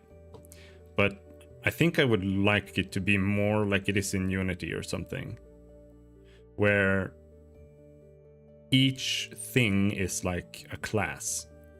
And in C#, a class means a reference, right? So, and what that would mean is that here now in the animation controller, instead of animating, like I'm specifically creating a data type line here, or variable for position modifier, right? Instead of it being like that, I could just add to the animation controller a list of variables or sources, I guess. And then you could just make your position on your characters or whatever. That could be a class instead of a data type.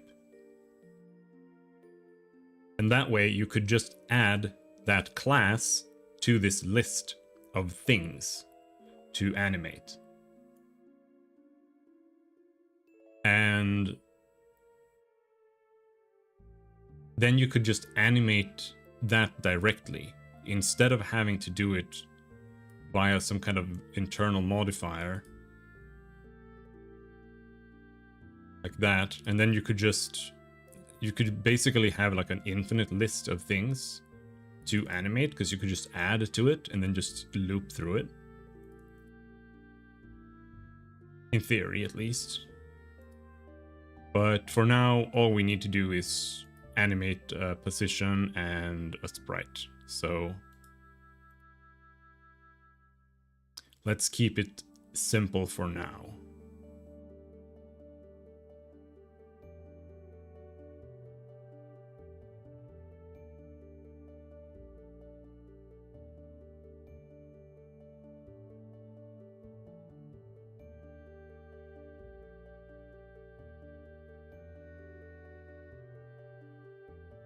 Yes.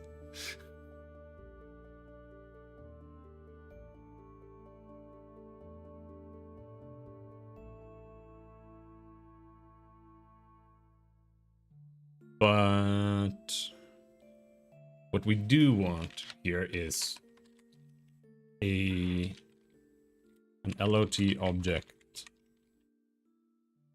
base object. Make it public.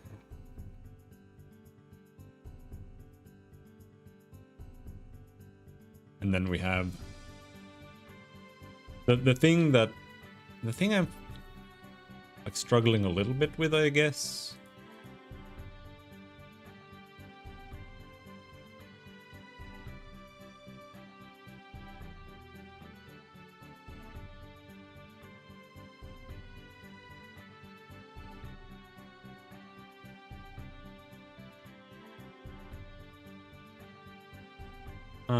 I mean, I guess it doesn't matter, but if we now go to animation controllers, this is now different. We now don't have a barrier, that's just the base barrier. But we do have a barrier here, that's the base object.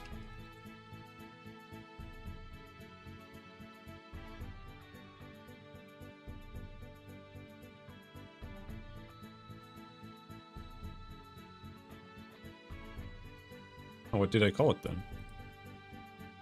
Oh, it's full. that.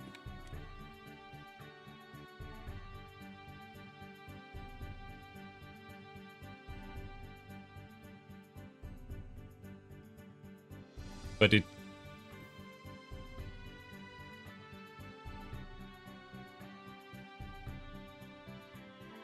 the barrier does need to take a target.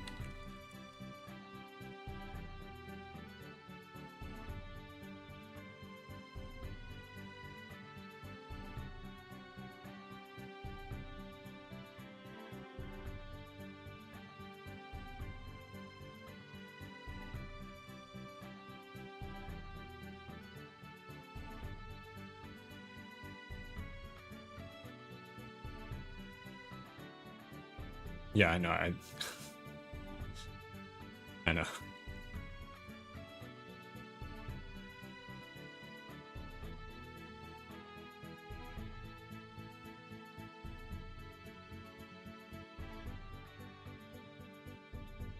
I can't remember it from time to time necessarily.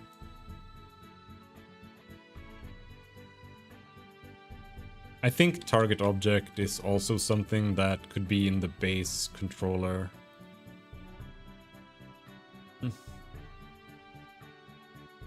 It's one of those things that's just like what I said before, where I feel like this shouldn't be a thing. Like, the animation controller shouldn't have a target necessarily, but rather it gets like you like add an animation class kind of to it, and that has a target, I guess, that you can kind of fetch, I guess. I don't know. I mean, I guess this is okay.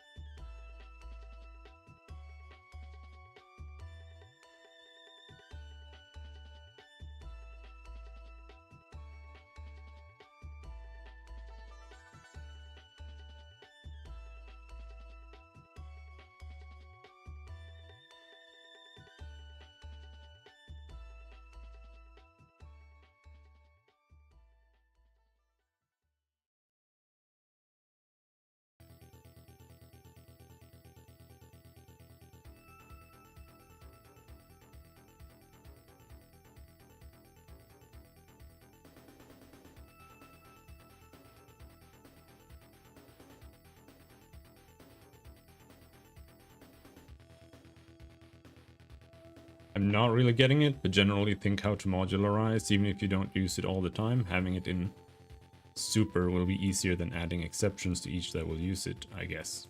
Yeah, I guess too. Pretty much.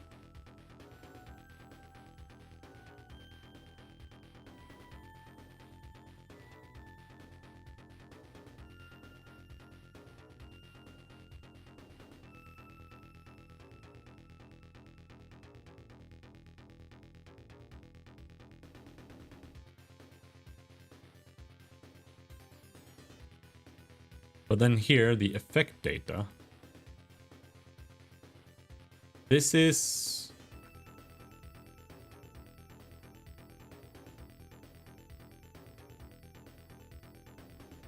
I think this is kind of superfluous. Like decals, light masks. I don't think this is a necessary struct. So I can just keep this on entity data.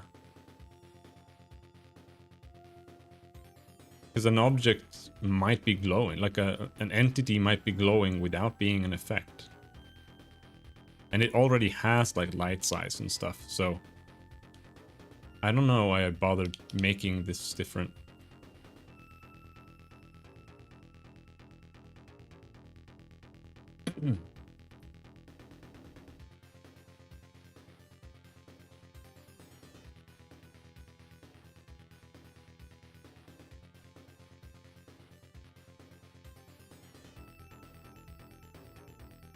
I'm not sure what a decal is supposed to be in this scenario, though.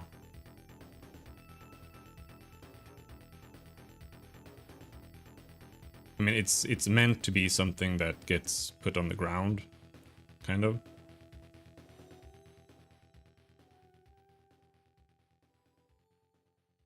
I don't know if this is really necessary here.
Completely delete concept of the effect data.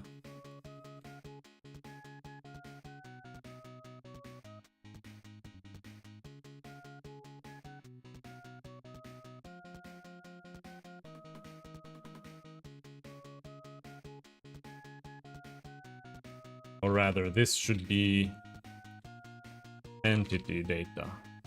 We can still call it effect data, but it is an entity data. Which means we just delete that. We just do that. Except, let's see. Here needs to say null.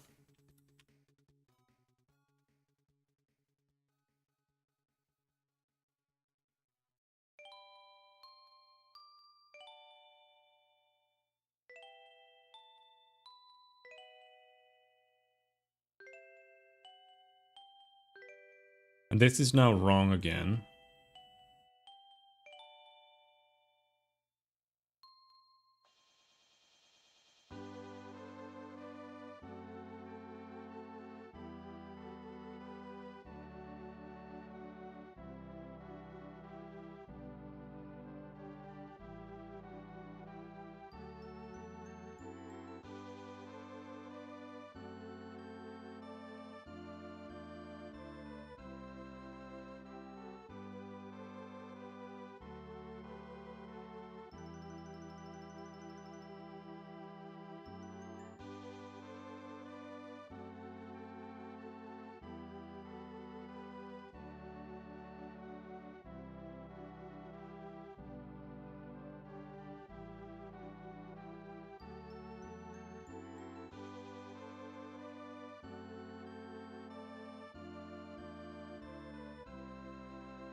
So we do need to have a list of objects here.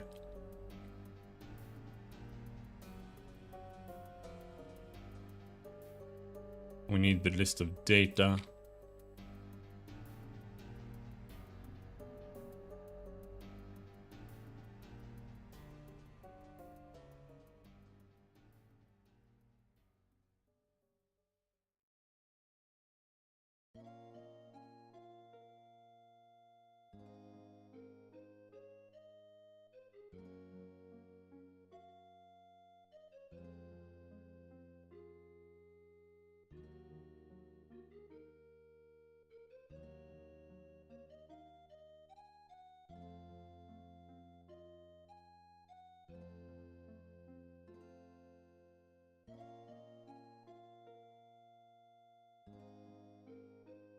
And then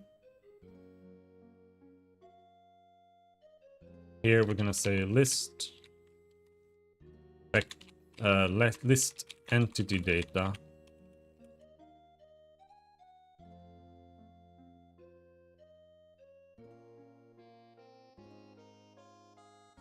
No.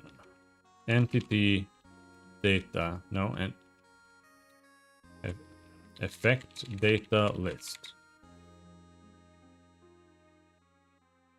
equals new list.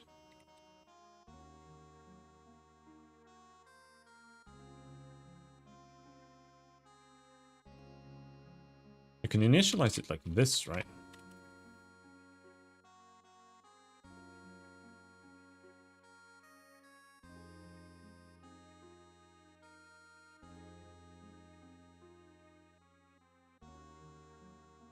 Yeah.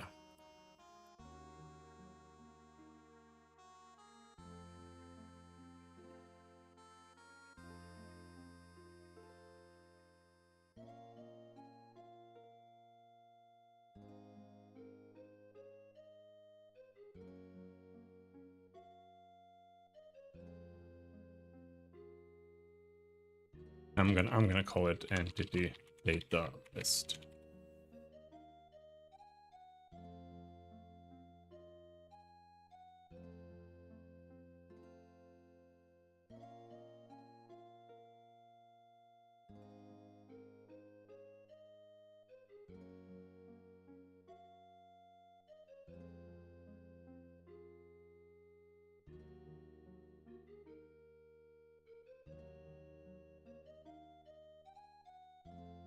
And then here, effect object list equals new list. We can do the same thing here.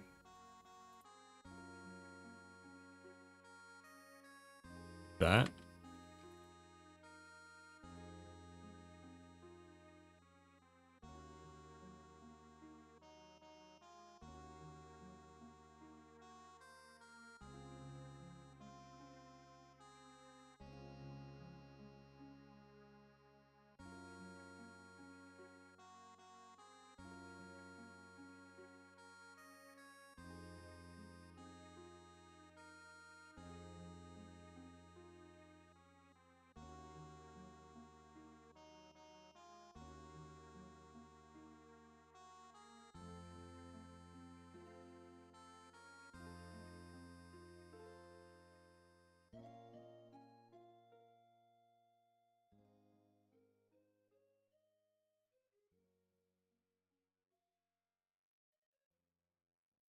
And here we have a target object.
And then here we have a barrier controller.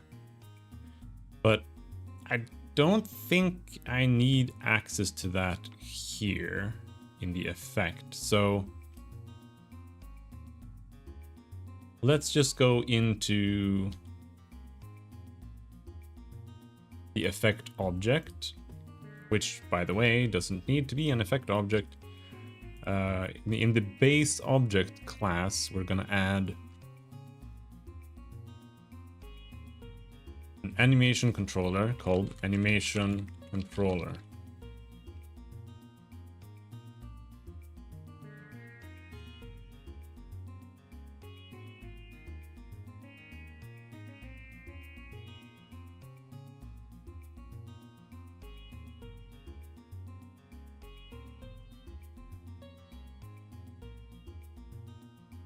No longer an entity. In fact, the LOT object is the entity class. And I kind of wonder if I should just rename it to an entity. But it has a lot of things.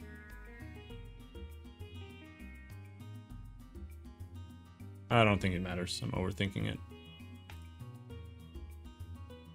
But as you can see, you know, we've got animation speed modifiers and shit on the object itself. Is it a combat unit, damage taken, clear dim, all this kind of shit.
And so barrier controller shouldn't have anything. It should be effect object list 0 dot animation controller should be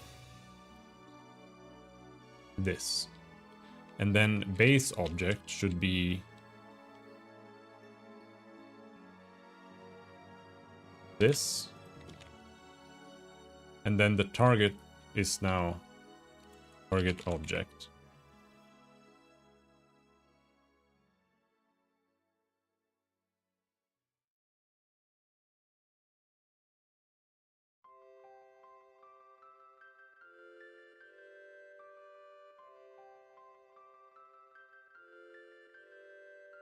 This is target object. Now, this might actually be a list of targets too. So maybe I should set that right away, but whatever, let's not overcomplicate it.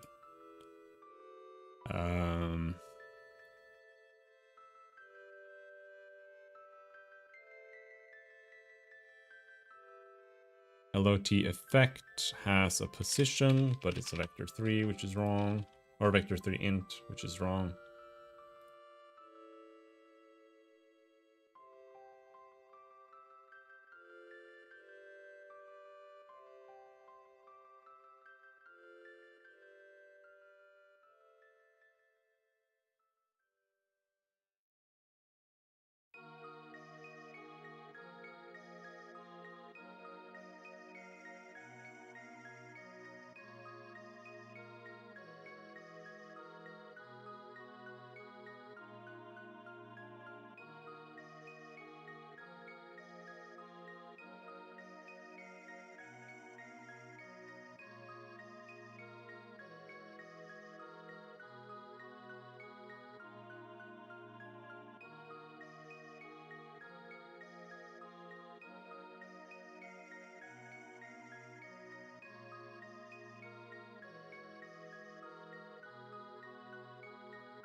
What is this?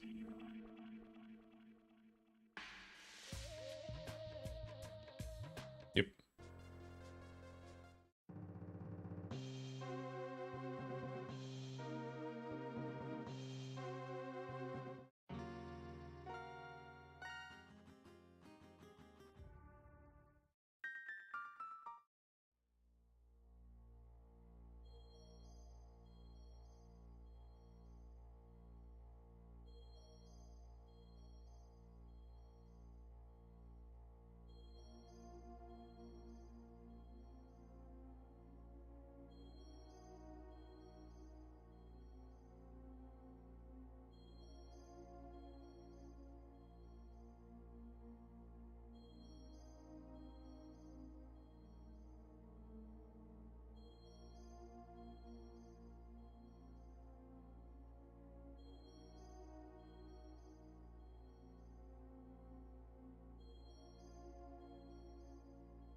So lost in all of this, I don't know where the fuck I am anymore.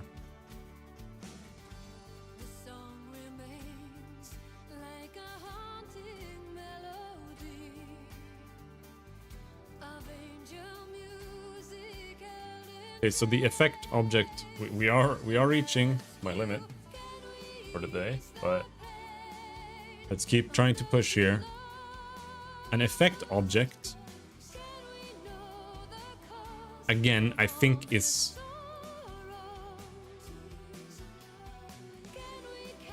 entirely removable.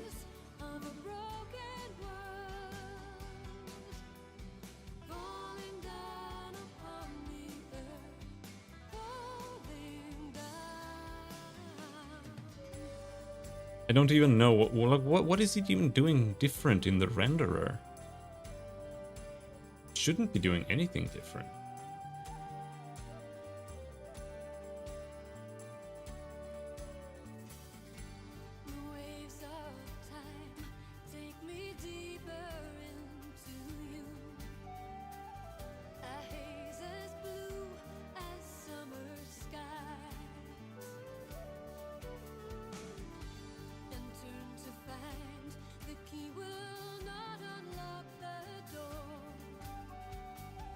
This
And now if I go out here, it's gonna show like 6 billion errors? No. One error.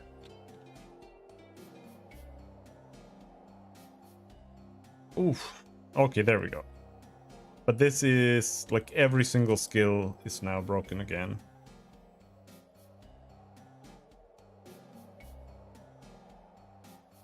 But that's not so surprising.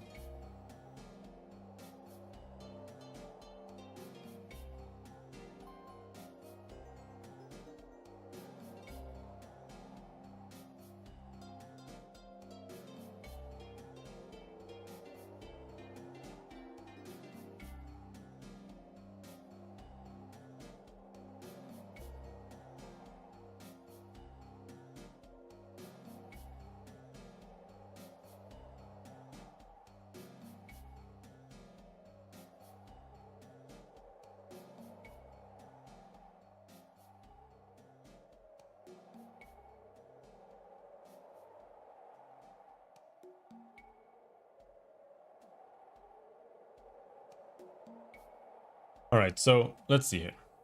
We have an effect here. We create the effect called barrier here.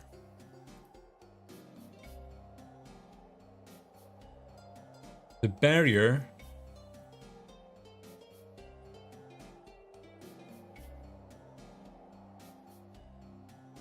we generate the entity list, the entity entry here, which I'm not a huge fan of, because I think this should be in a database. It shouldn't be here, but it could be here, because this is a database.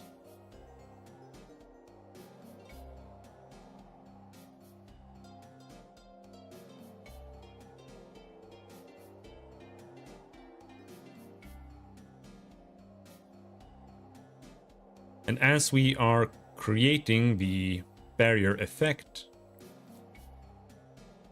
we are doing all of this here. We're setting the target here, because the barrier has a target. And then here we generate the entity data list. We then create an effect object list where we call an effect object from the main controller. Then we init it using the entity data list. And then we set all of these things that I don't like that I'm setting like this. This should be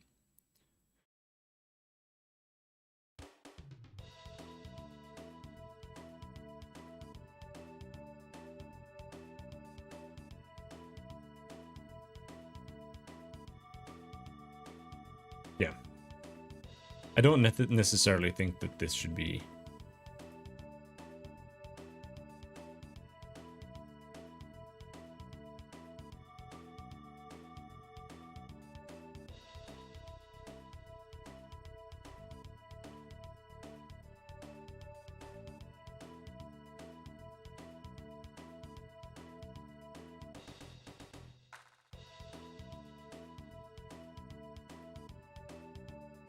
this shouldn't be set like this. Adjust by daylight color.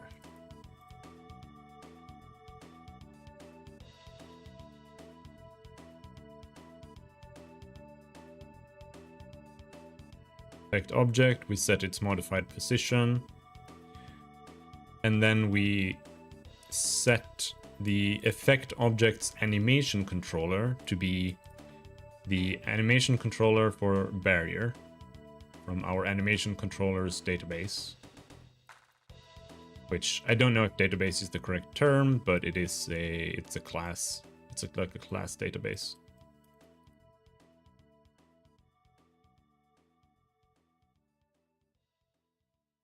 Which then sets the animations. It loads them.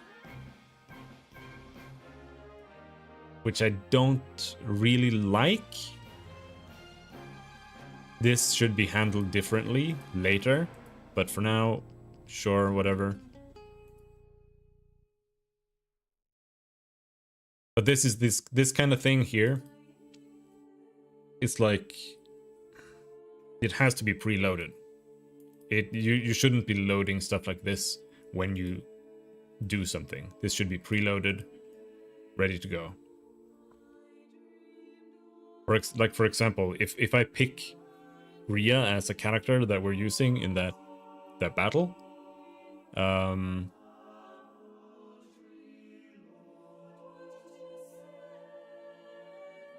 depending on like the skill loadout that she has at the moment, all those skills should be preloaded so that it's just good to go. So there's no like data, like hard drive chug to fetch it. But I'm gonna leave that like that for now.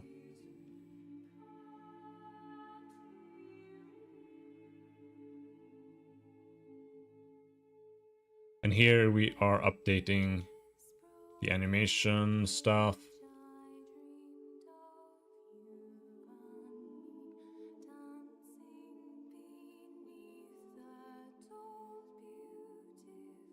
Play animation effect object.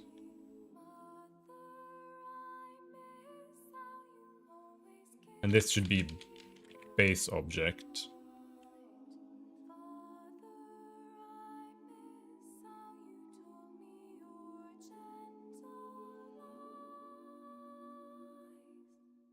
That should just be an LOT object.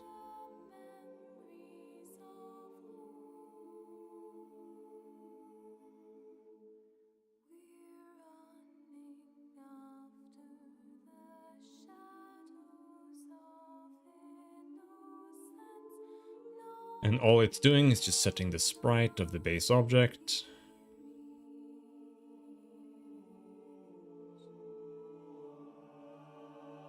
I think this is actually quite close to being correct. The issue now is this here.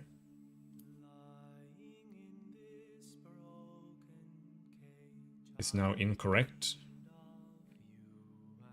in a lot of skills here, because before I was kind of animating using the skill, like inside the skill is where the animation happens. So that has to change.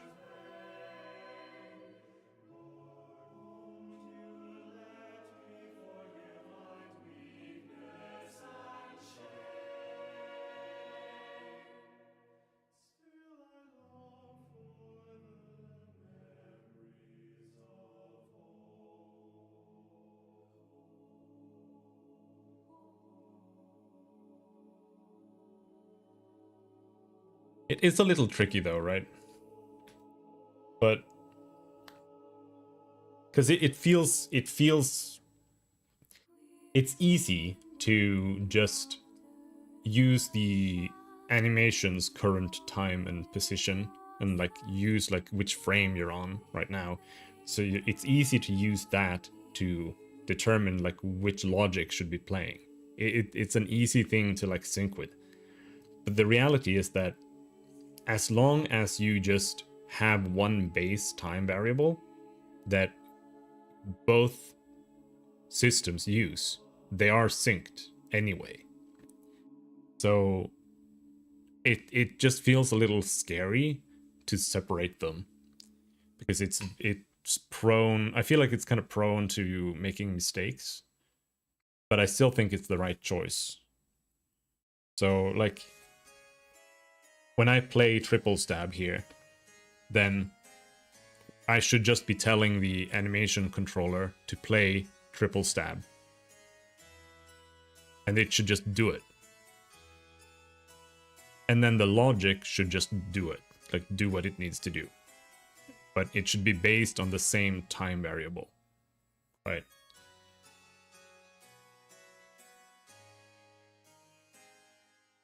But I think that can be a little tricky.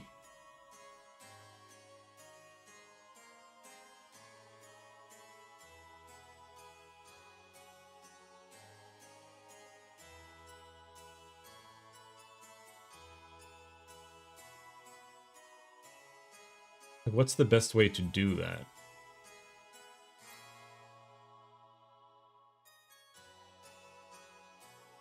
Because what I like to do is just set time to 0 when you start, right? And then, well, I guess that would be fine. I just set time to 0, and then every frame, I just add the delta time to that, which is the time since the last frame. And since I'm caching that at the beginning of the frame, that value will always be the same no matter what. So if both use that value to add to itself, then they will be synced.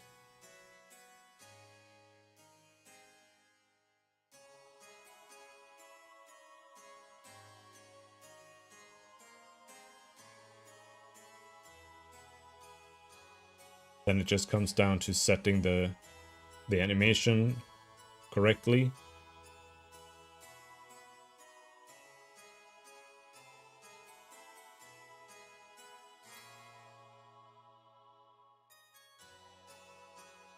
And the logic correctly. It just comes down to entering the numbers right.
Yeah. I think what I'm gonna do is so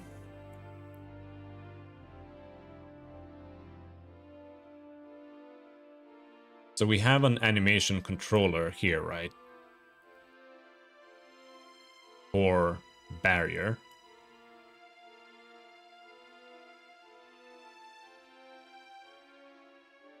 So how I'm gonna handle characters is the same way as the barrier, except that the character is going to be a lot larger. So here, when I load in Ria's animation controller, that's going to include everything that Ria can do. Walking up, down, left, right, running up, down, left, right, sitting, crying, talking, and all of her combat animations. All of that should just be loaded in to her animation controller whenever her character is loaded.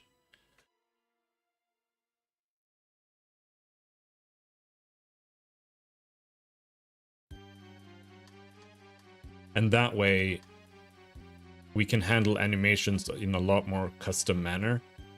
And they can be stored in a lot more of a custom manner. Because before, I was storing everything using scriptable objects that had like preset slots for everything. You know, every single scriptable object had to have walk up, down, left, right, like all of every single animation, and then it had like a list for skills. But here now I can just give them exactly what they need, and when you create this animation controller, or you create a new version of it, or a new instance of it, it just loads that stuff in, and then it's gonna have internal behavior. So I don't need to, like, they don't all need to be the same. So they can just run their own animations and their own behaviors that way. and they can read the base object and react to what that's doing.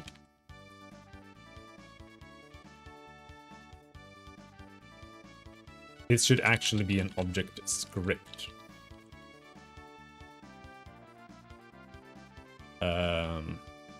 Which I don't know what to call.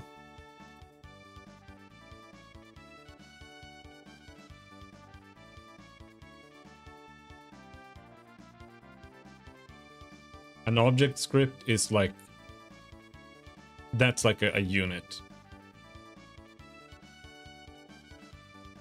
It's an advanced entity.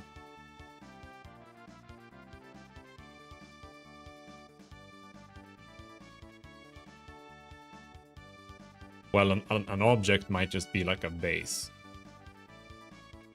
Something that has no real logic or anything.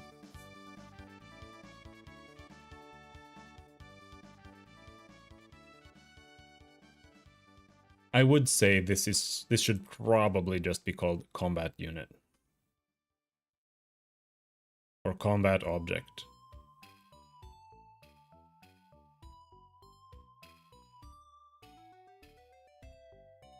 But that's not necessarily true either. This is like, it's got move speed, vertical collision.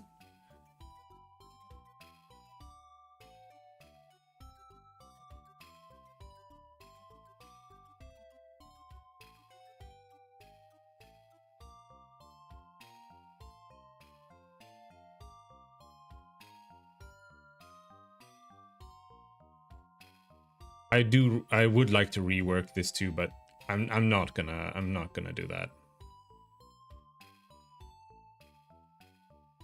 That'll be when we move over to monogame, because I think I would rather this just be an object. You know, I have an object and that's it. You know, to some degree I like Unity's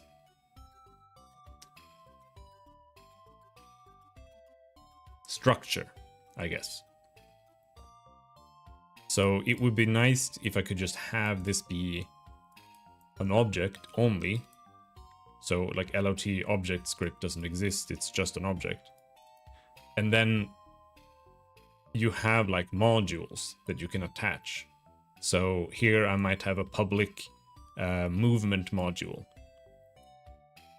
And I could have a public combat variables, and then that can just be like null if it doesn't have anything, and then that's that. Instead of it being, you know, like this. I think that would be a lot better.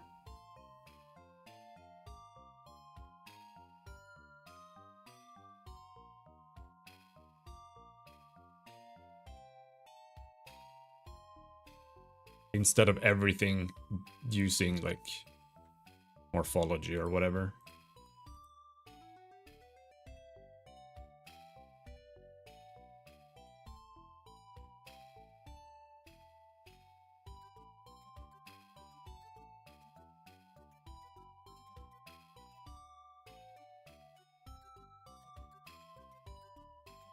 What the fuck is this?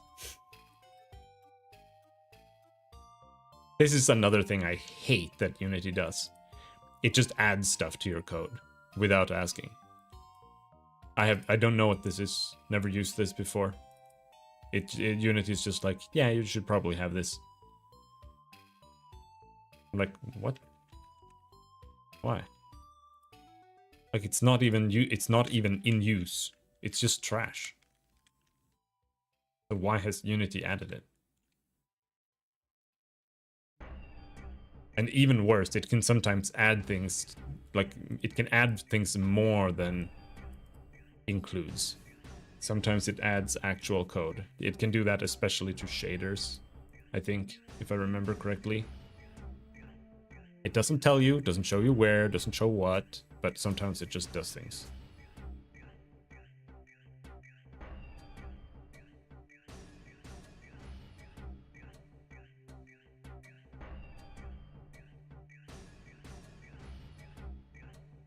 But yeah, I think I have a pretty clear and good vision of how to proceed with this now. It's not gonna be quick though, because the skills are gonna have to be remade somehow. Like not from scratch, but the way they handle like animations and loading animations and stuff like that is gonna have to change.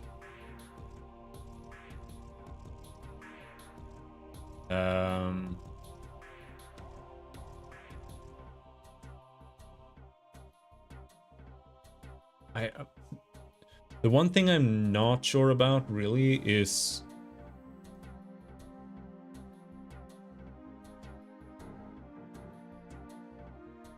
well, maybe it's fine. Because what I can do, like, the one thing that's a little tricky, right, is how do I know when to run an animation? I could just use, like, I could just have triple stab tell the RIA object, if I can refer back to that somehow. I can just tell the object that it can just be like a hard call to the animator controller or the animation controller that you're now going to play my animation. But what it also can be is that this is a combat action, right? So I can just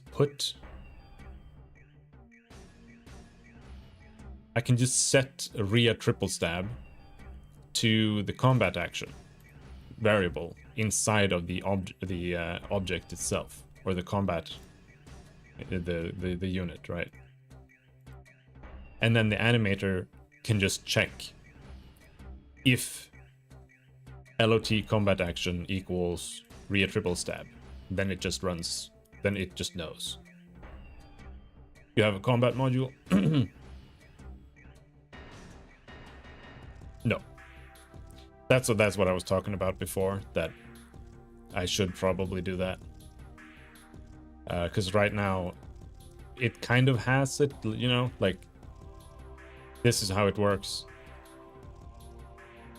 And the name here is terrible, but I have a base object here, right? And this LOT object script, this is the combat unit, or the combat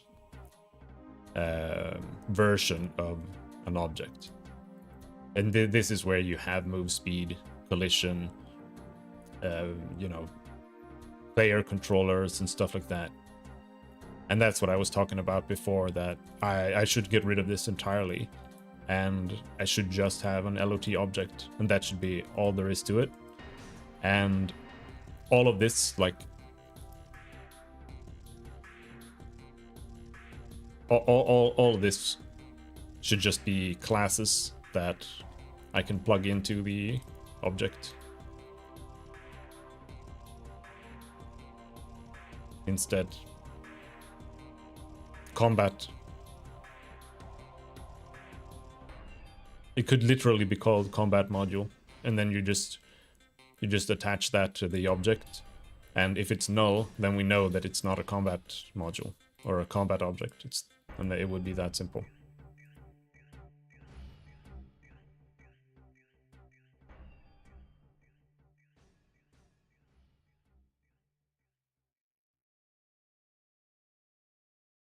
But I think we'll stop there for today. Like I said before, I was gonna work today, but you know, it depends on a lot of things, like sleep as well.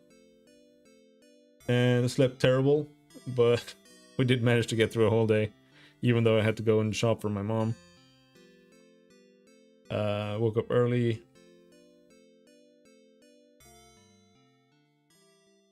But now it's time to go eat food, and then we're gonna play Monster Hunter. There's also that fact, Monster Hunter is actually out now, so time to go. It's time to get going. I didn't make that much progress coding-wise today, but I think I made a lot of progress logically. So I think that's good. I feel like I have a lot more clear vision now.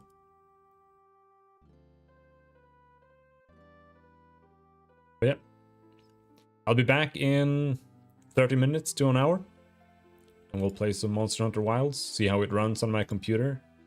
If it runs badly, that's kind of hilarious, because I have a new graphics card and I have a brand new CPU, motherboard, and I have DDR4 RAM now? 5? DDR5 maybe? I didn't have that before. So we'll see. There are full reports that full game got worse from beta. It ran pretty bad in the beta, to be perfectly honest. It did not run that well. But we'll see. And also because I refuse to use like frame generation and shit like that.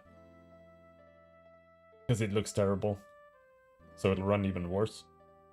But we'll see. I am a 1080p gamer, so it might be fine.